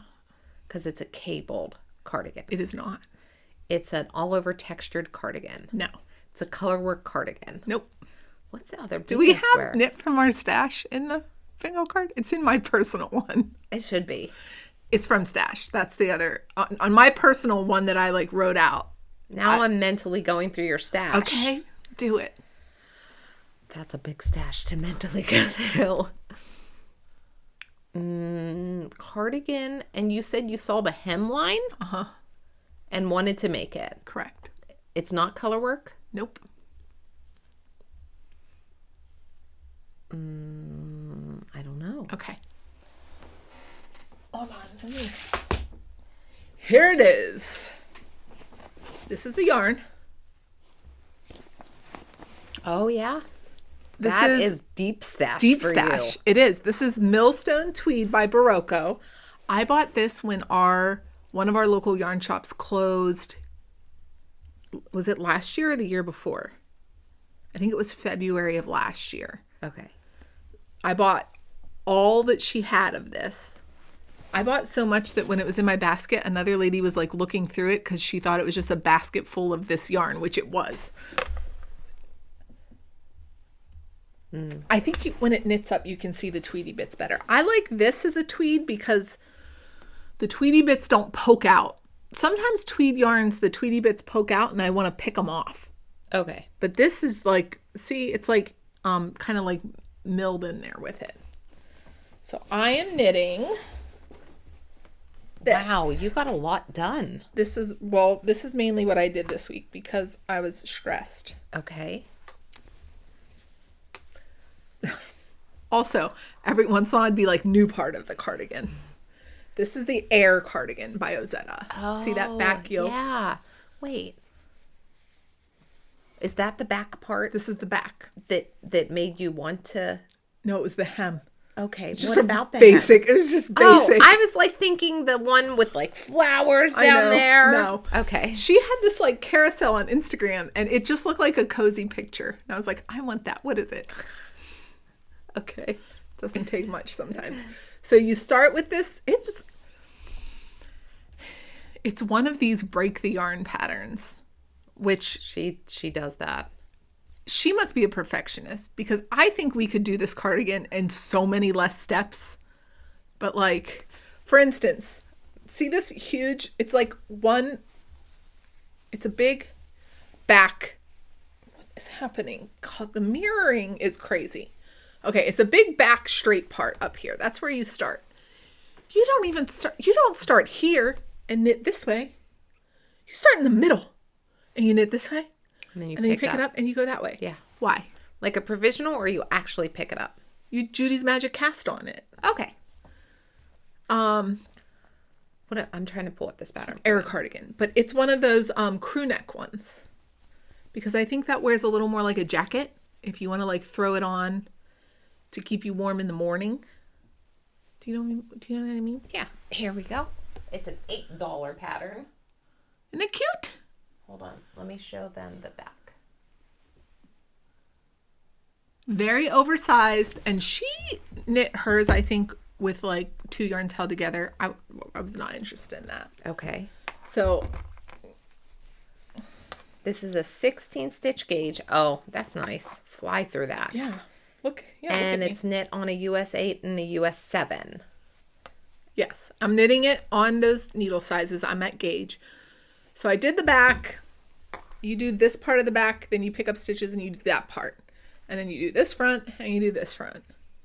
And then they're only 50-gram balls of yarn. So at some point I ran out of, I needed to like attach another piece, a ball of yarn. And I was like, you know what, I'll just do a sleeve. So then I did the sleeve all the way to the ribbing. Okay. And then I put it on this thing because Ozetta loves to knit her ribbing on the same needle size as the rest of the sweater. And if you look at the pictures, the ribbing is a little bit bigger, but this is like the vibe is big, oversized, Chunky. Yeah. But I don't know that I want my ribbing bigger. I might go down one needle size. I think that's the same for this sweater I'm wearing. The Lakes. She did that on and I dropped my needle size. Yeah. Did you drop it 1 or 2? I think I dropped it 2. 2 would be normal. No needle size dropping is the Ozetta way. So I think I'm going to split the difference and do 1, but I couldn't like commit to that. So I just put it on hold and went back to the body. And then when I get tired of doing back and forth, then I'll cast or pick up stitches for this other sleeve because you can knit in the round for a little bit. Yeah, because she likes her ribbing to not really suck in. She wants that same shape. I know, but it doesn't look like the same shape to me. It looks like most people's, like not hers because she's a professional knitter and pattern designer, but like most people's kind of looks like it widened out a little bit. Okay. Yeah, I could. Yeah. Do you know what I mean? Yes. And I don't have that much faith in my ribbing that I can do it the Ozetta way. Excuse me. Like hers does. You see hers? Yeah. Her cuff. See, her cuff is in a little bit. Yeah. I don't want to like blast people who I'm like, but look at their ribbon. Right. Yeah. Maybe don't do that. No. But if you go look in the projects, especially at the hemline, and maybe they blocked it that way, maybe that's what they want. I have blocked some of mine before like that. Right. Like I wanted it. So maybe that was like a total choice. But some of them look not the way I want mine to look. So I think I'm going to go down 1 needle size. For example, on my Lakes, my first Lakes, the red one, yeah, I dropped my needle size because my ribbing looked better like that. But then I did block it so that it was a straight arm. Yeah. Because that's what I wanted for that piece. So, but I really like how this yarn knit up. Oh, yeah. Doesn't it look cozy? Yes. And it's a soft yarn, too. And it looks like grandpa cardigan to me. That's pretty. It's very pretty. Thanks. So I thought, if I get it done and it's chilly, watch it, it's not going to be chilly at all in Maryland because I knit this cardigan. This fits my big t-shirts. Yeah, perfect. Then I could Yes. That'd Love nice. that vision, Rach. Yeah. And, if it's hot in Maryland, I have an entire winter coming soon. Right. So. But also, we run the AC, like, at the house. You can always, It's a pretty hefty cardigan. snuggle up in something. So, this is what I obviously knit the most this week. Love that. Hey, what length are you going for on that one? I think I'm going right at hip. Okay. Now, I don't want it past my butt, and I don't want it cropped. Okay. Because the one that Rachel's wearing now is cropped. Would you call that cropped? I would call this cropped. Yeah. I think cropped fit for that one, though, because it was so oversized. Like, I think cropped was a good decision on the one that you're wearing. Thank you. Hey. I think maybe I didn't have a ton of yarn. What size are you knitting? 5. 5. My normal size, but it's got a significant amount of ease Built in. Let me tell you. Okay. My bust is 44, which almost always, there must be like industry standards.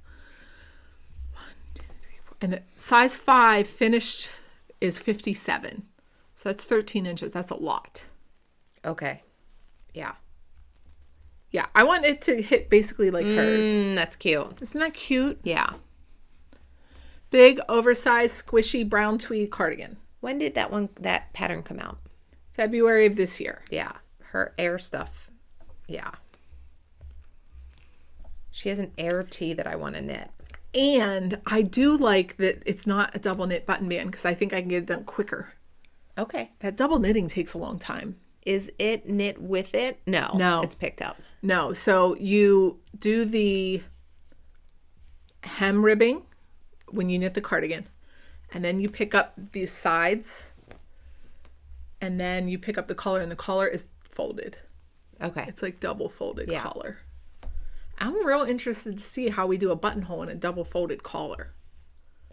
Oh. She got a button in that. That's cool. So. You see? Oh, there, you can see. So that was the bulk of my knitting this Okay. week. Good job, Rach. Thanks. Hey, what are you planning to work on in this upcoming? All of these things. All of these. All of these things. I would like to have the Tolsta tank done. That's so easy. At least done and blocked. Maybe not. Oh, my husband's home. I was going to say, what's that noise? It's a garage. He was traveling. So maybe not. I might have to go in and fix those armholes, but at least I want it blocked so I know if I have to fix the armholes. Do you know what I mean? Yes. My socks can get done. I'm sure by next week I'll still be working on the summer session because it's so slow going, and the cardigan because it's still a lot of knitting. It's a big, bulky garment. Okay.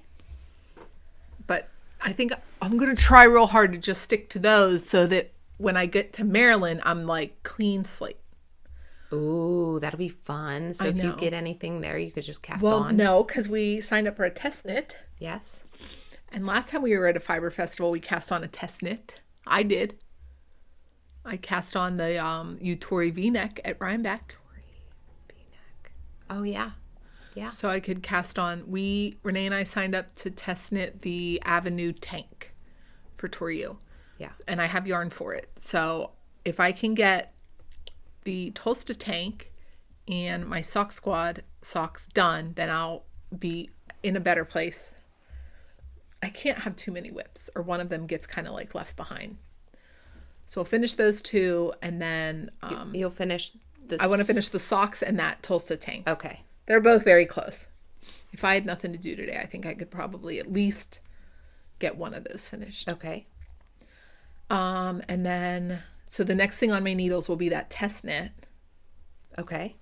And I have no plans after that. Rachel and I may yarn shop for that test knit at Yarncentrick and Maryland Sheep and Wool. Yeah. Did you see my yarn is over there in my little bucket? No, you want me to grab it? Yeah. Renee and I bought the yarn that was the One of Mojave. the samples. Kelburn Woolen's Mojave is what one of her Tory samples were designed in, and it was on sale at our local yarn shop. pretty. It is pretty. It was on sale at our local yarn shop, so I bought this color. What color is this called? Fuchsia. Ooh, that's pretty. It is pretty. I bought Dandelion. Also pretty. I am trying to go through my, like when we had our colors analyzed, I have a 9 box of these are your best colors. And I've been trying to challenge myself away from always like brown and taupe and black and white. Neutrals. You've been trying to add some color? Yeah. Because if I'm going to hand make a garment, I think like I already have a handmade white tee now and bone tank. Right. Now I have a black tank. I can add some pops of color in there, Yeah. especially if this is a hobby that I plan to have for many, many, many years. So this was a color that I was missing from my 9 box. Renee's in my 9 wardrobe. box is like a rainbow. She got real lucky. Mine is just varying shades of pink, blue, and teal. Hold on. Let me pull this up for you guys so that you know what we're referencing. Oh my gosh.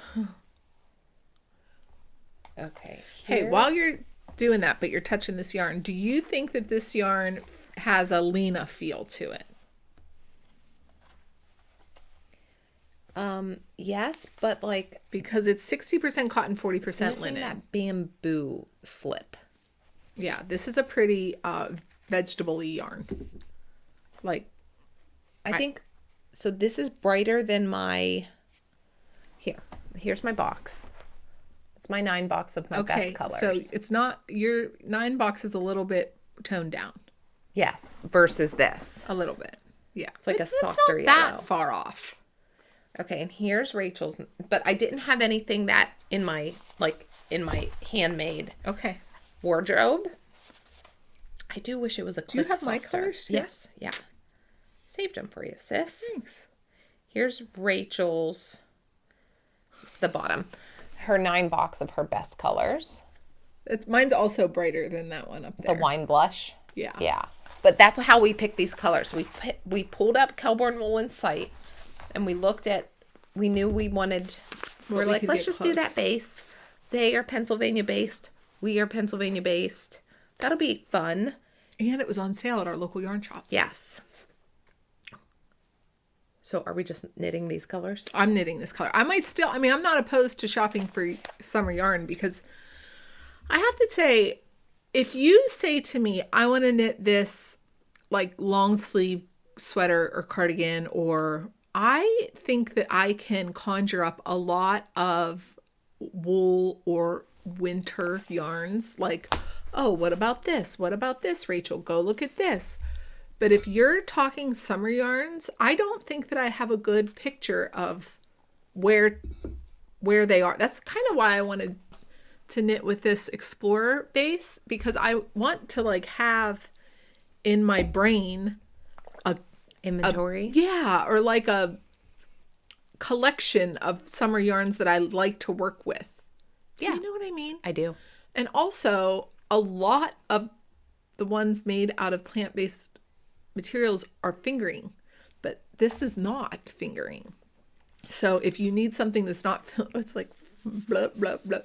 If you need something that's not fingering, I really have not a lot of things to like pull up. Do you know what I mean? Right. Yeah. So I would love to like look around and see what else is out there, and then like make note of it, even if it's just for the future. Not to purchase it right now, but maybe like a research mission. Did we tell them what this is made out of? I think 60% cotton, 40% linen. You get 185 yards or 170 meters and 50 grams. So what's that? Sport? Is it a sport weight? It's a 2. Is that fingering? I think that's sport. I thought one was one lace. Oh, geez. I don't know. I know. I thought the pattern said 24 sport. stitches. Me too. Okay. Here's the pattern that we are talking about. Oops. That is the Avenue. I think she's calling it tank. I think so. Avenue tank. Yes, which will be different gauge and fit than her vest. Her vest is worsted weight. And there's for like layering. There's a crew neck option or a V-neck option. I signed up for the V-neck option. Same. And this also had no ease. It was like -4 to 0 inches of ease, which is another challenge. We should have stuck that on a bingo card. Because that's definitely. What would you have written on the bingo card? Knit 0 ease. Yes. I've never done that on purpose, at least. Right. So that'll be different. The size 5 is 0 ease for me. The finished garment, I think, was right at 44. So we'll see. Oh, I don't know what mine is. I thought you were at -2. Okay. It was either I'm going to be at -2 or +2 or something like that. Yeah. I thought, right. Yeah. We had a conversation about it, you and I. Yes. I'll bring that back up when I start knitting. Okay. So yeah, I'm making size 5 V-neck. That's what I signed up for. I know that I have the pattern, but I haven't read through it at all because mentally I want to get that Friday tee off of my needles. Okay. Like I had the Friday and the Sabai on my needles and the Sabai might be going back on my needles. I think it's so close. Like just to pick up those stitches. It wouldn't take rip very back. much. No, it's like a few hours of work if it would make it that much more wearable for me. But I do think that with that superwash yarn, I should block it first because it might grow. Yeah. And if I have to match or stitch up the armholes a little bit more, just because like I didn't mean for it to grow that much, but that's just what the yarn did, that's fine. Yeah. Yeah. So that's fun. We'll be here one more time before Maryland Sheep and Wool, right? Yeah. With them? Yes. Yeah. I can look at the calendar, but hey, we went to Maryland Sheep and Wool last year and we filmed a recap while we were still in Maryland. I think we're going to try to do that again this year, but if anyone hasn't been or is going or is curious about how it went for us last year, that episode is still up and available. I think I might go watch it to remind me of stuff, but it was like our first Fiber Festival. Yeah. It was so you're going to get real a newbies. I mean, not that we're like seasoned veterans now. No, we're not. But that was our first. Yeah. Yarncentrick was our first like fiber event because we went to Yarncentrick the day before Maryland Sheep and Wool, and we were very overwhelmed. Not by the traffic, but by like the options. Just the like at that point, even a yarn store could overwhelm me. Oh, for like sure. I don't know what I'm looking at. For sure. It's also pretty. What am I gonna make? What is this made out of? What would it be good for? Yeah. So hopefully this year we can give a more well-rounded overview of Maryland Sheep and Wool. Renee and I were talking before we started recording. We probably missed entire parts. I never saw that auction place where they... No, correct. I would like to see that. And yeah, you guys, I told Renee this. When we were at Yarncentrick last year, I can remember vividly being in the Yarn Jam booth and looking at this spinning fiber and thinking, well, I have no idea what that stuff is, but it looks pretty. Like, I had no idea. I didn't even know what it was. So who knows what we'll find this year, just having a little bit more knowledge about the industry. Like, I didn't know what any of the equipment was that we were looking at. I might have mistaken a goat for a sheep. Who knows? Because all the sheep look so different. Like, we really were just so, like, new. Yeah. So it will be fun to see it with, like, just one more year of experience under our belt. Yeah. And it'll be fun to, like... And to know our way around the fairgrounds this year. Yeah. And to journal, like, electronically. Talk to you guys. Well, and for our future and selves. Yeah. Of, like, how our experience or our perception of the second year of Fiber Festival season. Like, that'll be fun. Yeah. Because honestly, I don't know. I'll be interested to see what we were talking about last year. I know. I do remember that we were hopped up on a lot of caffeine when we were recording. We had stopped at that Dunkin' Donuts and gotten... Dunkin' lattes. Oh my gosh, you guys. Rachel was like, you need to try a Dunkin' latte. If you've not had a Dunkin' latte... You can see us like... as the video goes on, I think, as that caffeine was hitting our bloodstream. But if you've not had one and you like your coffee to feel like dessert, that is the drink for you. Large iced Dunkin' latte will solve a lot of your day's issues. Let me tell you. I love them. I even have the guys at work drinking them, like the kind of guys that are like, I drink black coffee. I don't want foo-foo drink. And I was like, I think you should try this Dunkin' latte. It's delicious. It's got coffee milk in it, which I'd never heard of before. I think maybe that's like a somewhere on the East Coast thing.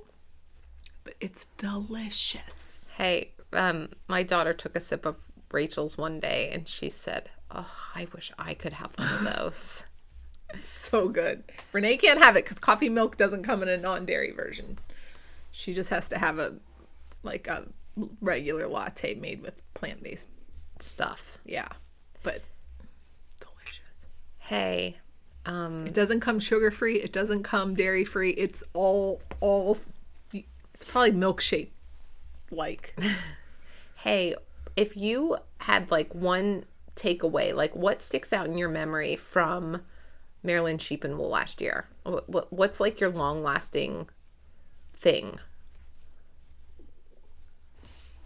What do you mean? Like, what do you remember the most about? What's your strongest memory from Maryland Sheep and Wool? Okay, from the actual festival? Yeah, anything about that weekend. My strongest memory. I feel like I remember a lot of it. Okay. One of mine was how awesome their volunteers were. Okay. They were high-fiving people. Oh, yeah, they were, like, at the gate? Yeah. Uh-huh. Their volunteers were just awesome. I don't know. You ask really hard questions. You sound like Grandma. She would tell me the same thing. Mom's mom. You do. And they're vague. Well, I like to leave it open. I feel like the more open they are, It feels like a college entrance essay or something. I think I remember the vibes being really, really, really good. I do too. The volunteers set a great tone. I do too. I remember overpacking. Do you remember getting all that stuff into the hotel? I think we made a TikTok about it. Why did we do that? We were going to have a photo shoot. We brought every knitted thing that we'd ever made. We were going to have a photo shoot. I think that was like our first time together away from our families. We were going to get so much time. Yeah, it was going to be a working trip. And it was, but not like that. We didn't take a picture of us wearing anything. No knits. It was hot. I do remember that too. I remember it being very warm. I had to like put on shorts in the bathroom because I wore leggings. Oh, I do remember that, yes. And I remembered it being like chilly in the morning. I think that's what fueled me to cast a whole cardigan on. Okay, love it. Yeah. I really enjoyed it. I'm excited to go back. Yeah. I always like to go back to places that I'm like familiar with. Like, like see the things and eat the same things and the places that I'm familiar with and feel like nostalgic. I think that will always feel nostalgic to me now. You know? It's like, I do also appreciate that those big festivals, I think the vendor location stays the same if they want it to. So like where we saw Junction Fiber Mill last year, I think is where we'll see them this year. Yeah. We don't have to like get lost in that big room. And we were power walking circles. We were panicked. Like people were teleporting there without us. Also, like there wasn't a huge crate of that yarn. I know. There was so much. We didn't know. We did not. We didn't know anything.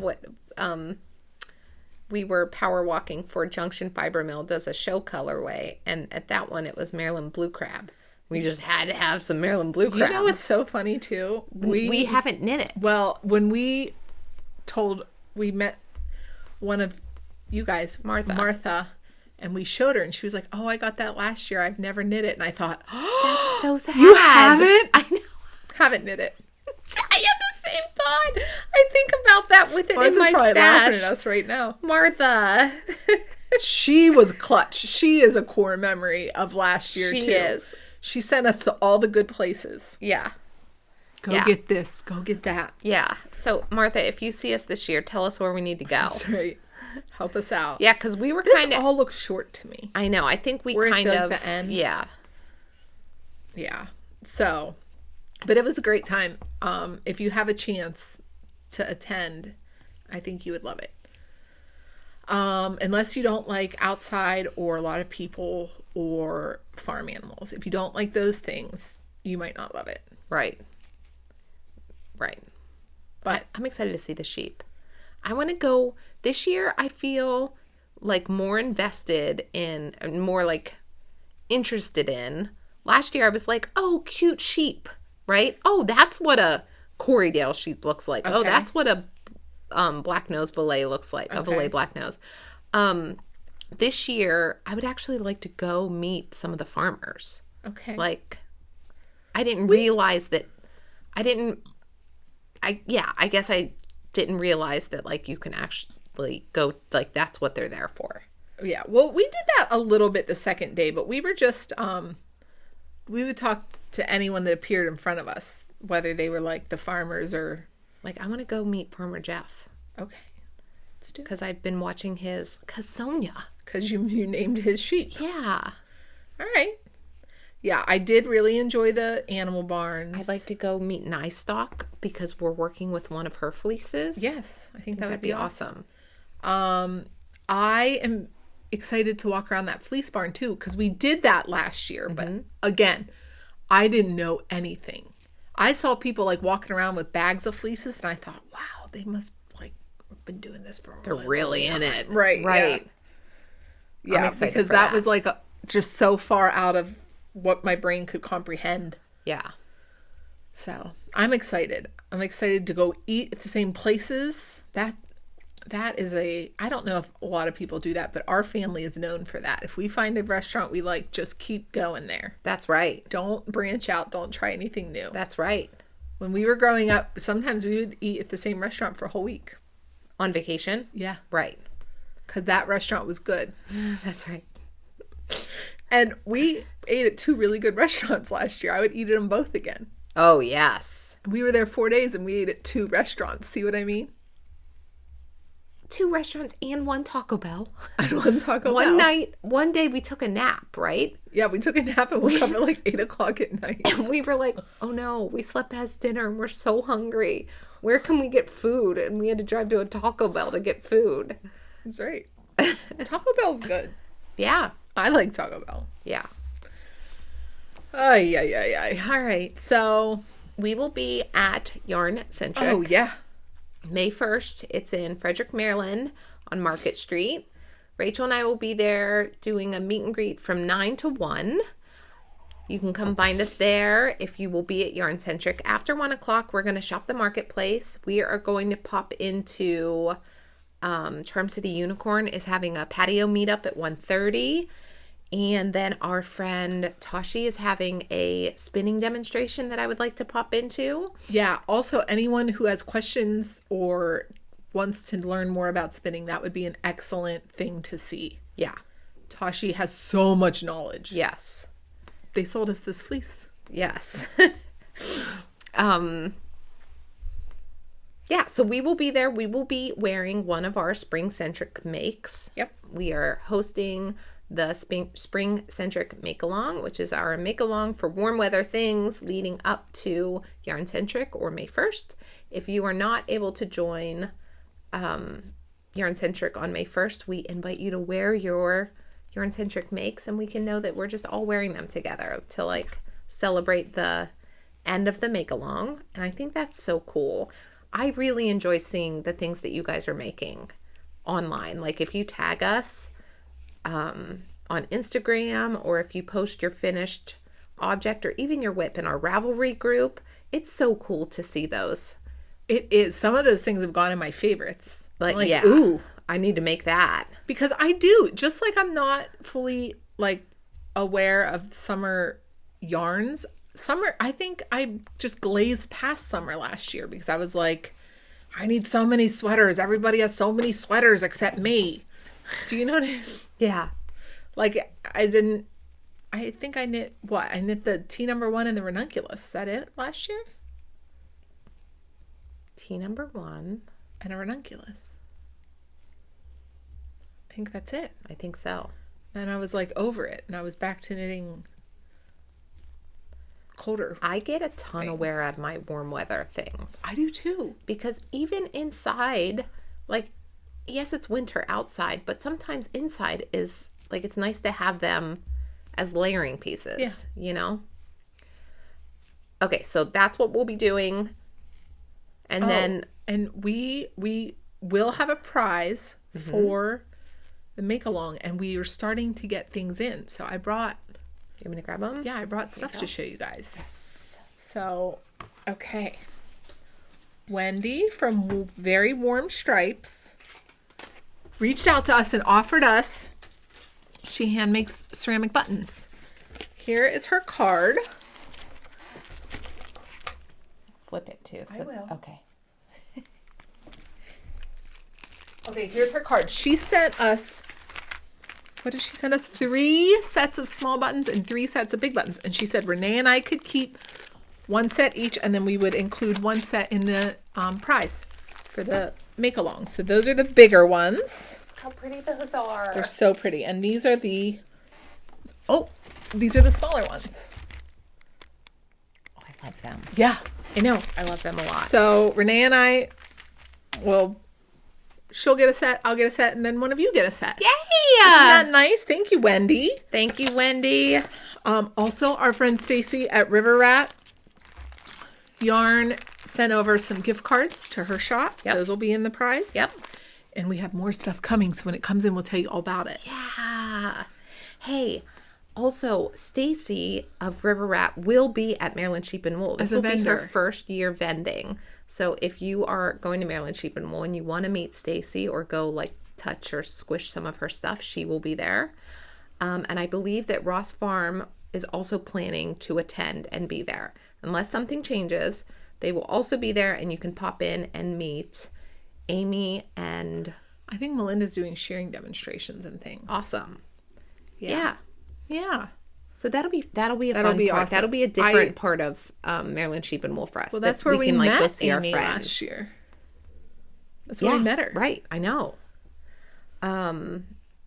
Jenny from Renninger Wool, Clover's mom, she will be there. The Goodwater ladies will be there. They make the bags out of the naturally dyed canvas and tartans. Who else do we know that will be there? A lot of people. It's a whole festival. I know.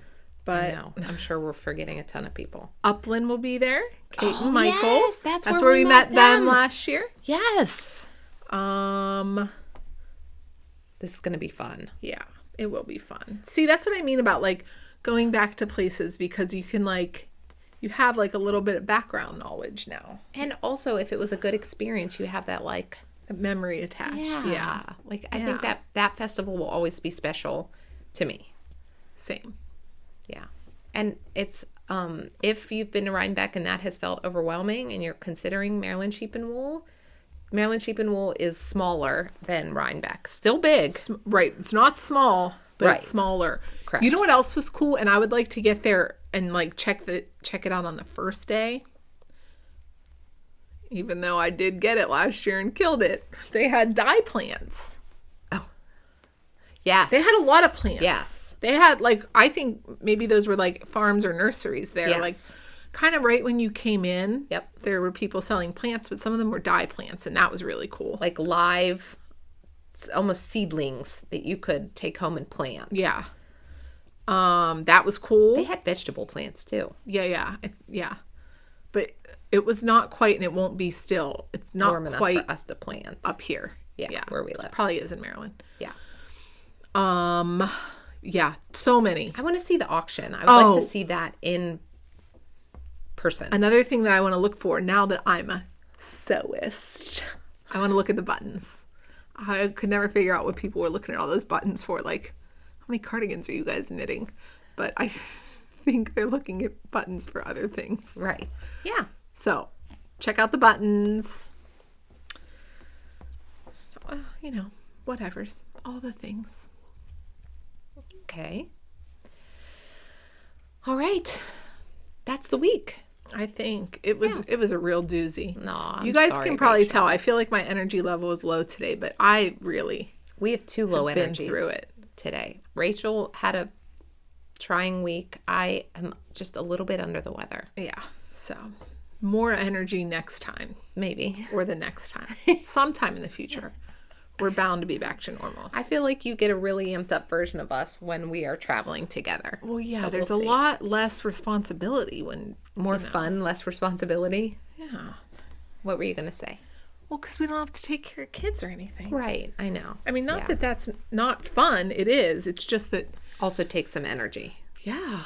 Lots of it. Yeah. All right. Yeah. Anything you want to know in the comments? Do you want to know about their favorite summer bases? Sure. I would love to. If anyone has a summer yarn that's their go-to. Yeah. I know I'm not going to enjoy knitting it as much, but I do like wearing them. So maybe at least one garment a summer I can, like this will be my one full plant-based. Yeah. Because it's all plants in here. Yeah. I do understand now. I always was like, why don't you just make it 100% this? But like those blends are so nice. Just like a touch of protein fiber. It does help. Really, makes it easier. I have stumbled on Instagram. Man, I wish I knew the profile. Shoot. I don't. It's just like comes up like when you're scrolling the reels or whatever. In your algorithm. In my algorithm. Or maybe it's TikTok. Anyhow. There's a woman who's growing her own dress. Have you seen her? Mm-hmm. And she planted a whole garden of flax. Mm-hmm. And that was coming up on my algorithm a couple years ago. Listen, if you think that this is a lot of work, right? The woman growing her own dress, right? Isn't that fascinating? It's so fascinating. She had to like grow it, and then she had to pick it and let it dry. And then she had to smash it with these things. Like wood blocks. But like a lot of different ones. And she would get tired and her husband would start doing it.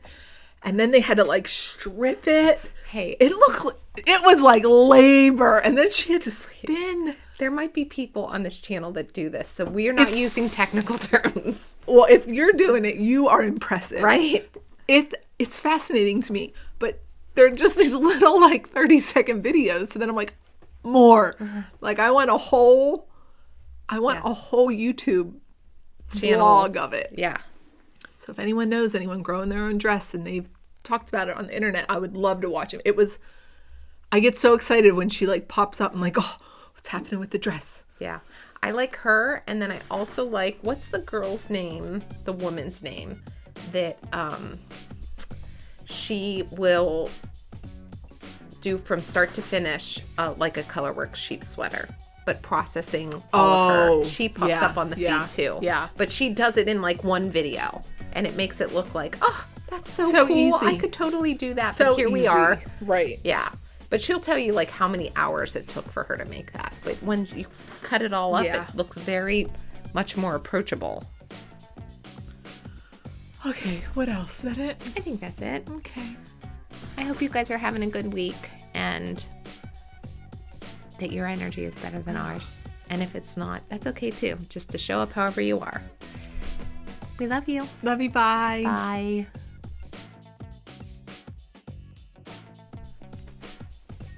Guys, we handpicked all of the fiber. We're done. I feel like that's a great success, and we're just gonna card a little bit of it up here. What are we gonna do with that? That can go in your garden. My garden? Yeah. My garden. Yeah. What do you want? Say more words. Well, it can go wherever you want. You want to make dryer balls with it? I don't know what I want to do. Let's Why make don't I dryer ask you? balls. Yeah. Okay. Hold on. All that scruff. Oh, someone else asked what drum carder. This is the Ashford. Rachel chose the Ashford because our friend Jody recommended it. Where's the lint roller? Because Jody recommended it, and our local yarn store sold it. That was a easy enough decision for me. So this is the kind of stuff that we've been picking out. Let me do it one more time. I had to do it like 6 times. Oh, okay. There's a lot of more times. Can you believe what that dog did to my yarn? Yes. She's lucky I love her. She is naughty. Oh, wow. I told you. Yeah. It's like a lot more than you can Right. see. Okay. All right, we good? I think so. Okay. I'll throw this away. Do you have clearance here? Okay. We may have to tip the camera down. And reach. Okay. I think that's good. Good? Yeah. Okay.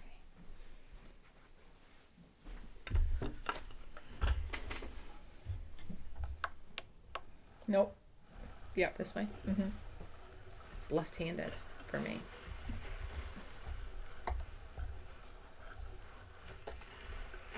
Do you want this down? Oh, yeah. We did that because we took it off, right? Yeah. There you go. Okay.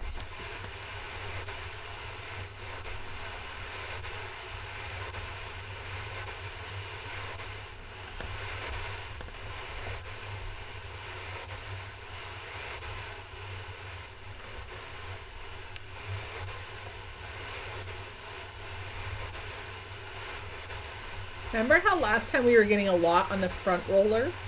Yeah. Someone told Sideways. They didn't tell me, but they posted that you should put it sideways and not so much. Like, let it go in there easier. Yeah. Or less. Someone told me.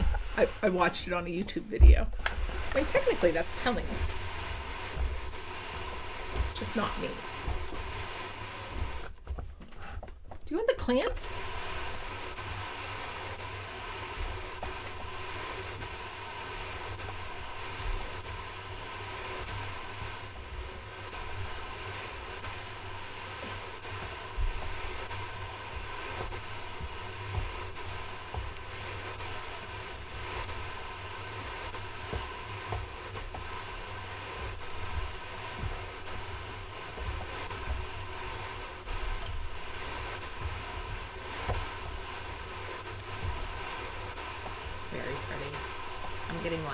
can see as it spins the browns and the silvers.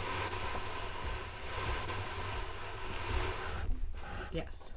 You want the Where are clamps? Right there. Do you want to take it off of this? Probably. Where's the other one?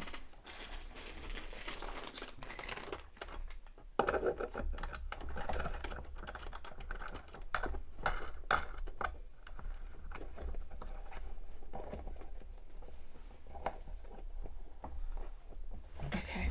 Oh, way better. Yeah.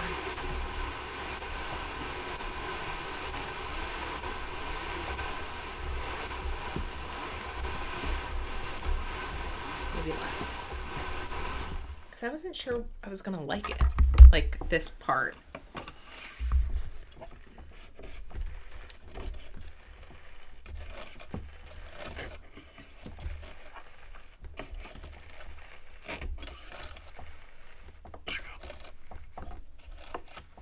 Okay. Wait, now we do this, right?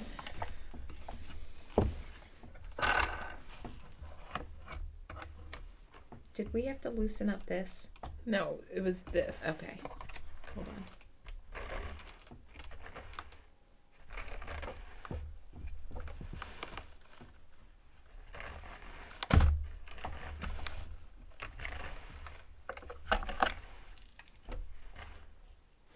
Not bad. This one? That's pretty. It is pretty. All right. Another one? Okay. Wait. Is that right? I feel like we left a lot of fiber on this time. I know, So but maybe- I think we're overfilling it. I think that's the problem. Because when I see other people do them online, they're not that thick when they're pulling them off. This thick? Like when they're doing the thing through it, Yeah. it's not that thick. This one felt thinner than last time. I know, but Okay. last time we had even a harder time getting Okay, it off. so you think that was too much? A little bit. Okay. So let's put this down. Like let's just experiment and make Yeah. a smaller one. Okay. All right.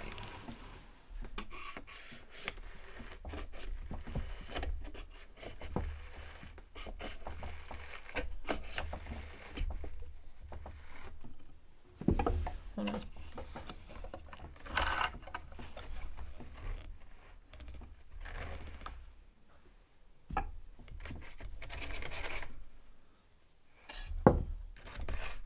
I don't think you're supposed to do that. Okay.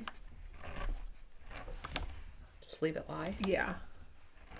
Because you'll bend those tines with that big thing. Uh-huh. Yeah.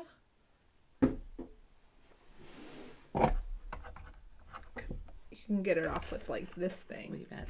Okay. All right. Myrrh. Mirror.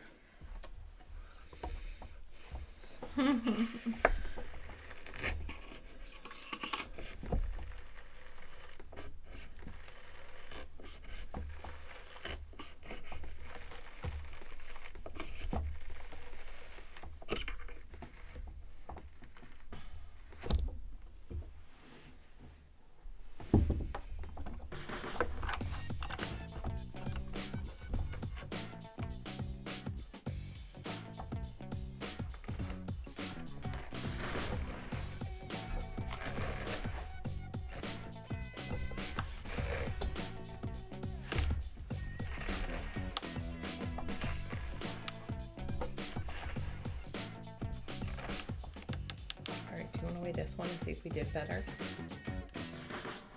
Yup. Oh my god, it smells so good. Okay. 102 grams. Perfect. Good. Okay. Now we know. Okay. What do you want to do? Are you done? Should we put that away? What time is it? 1. Let's do a little more. Okay. There's a delusional part of me that's like, we can get all the first goes done, and then all we have to do is card it one more time.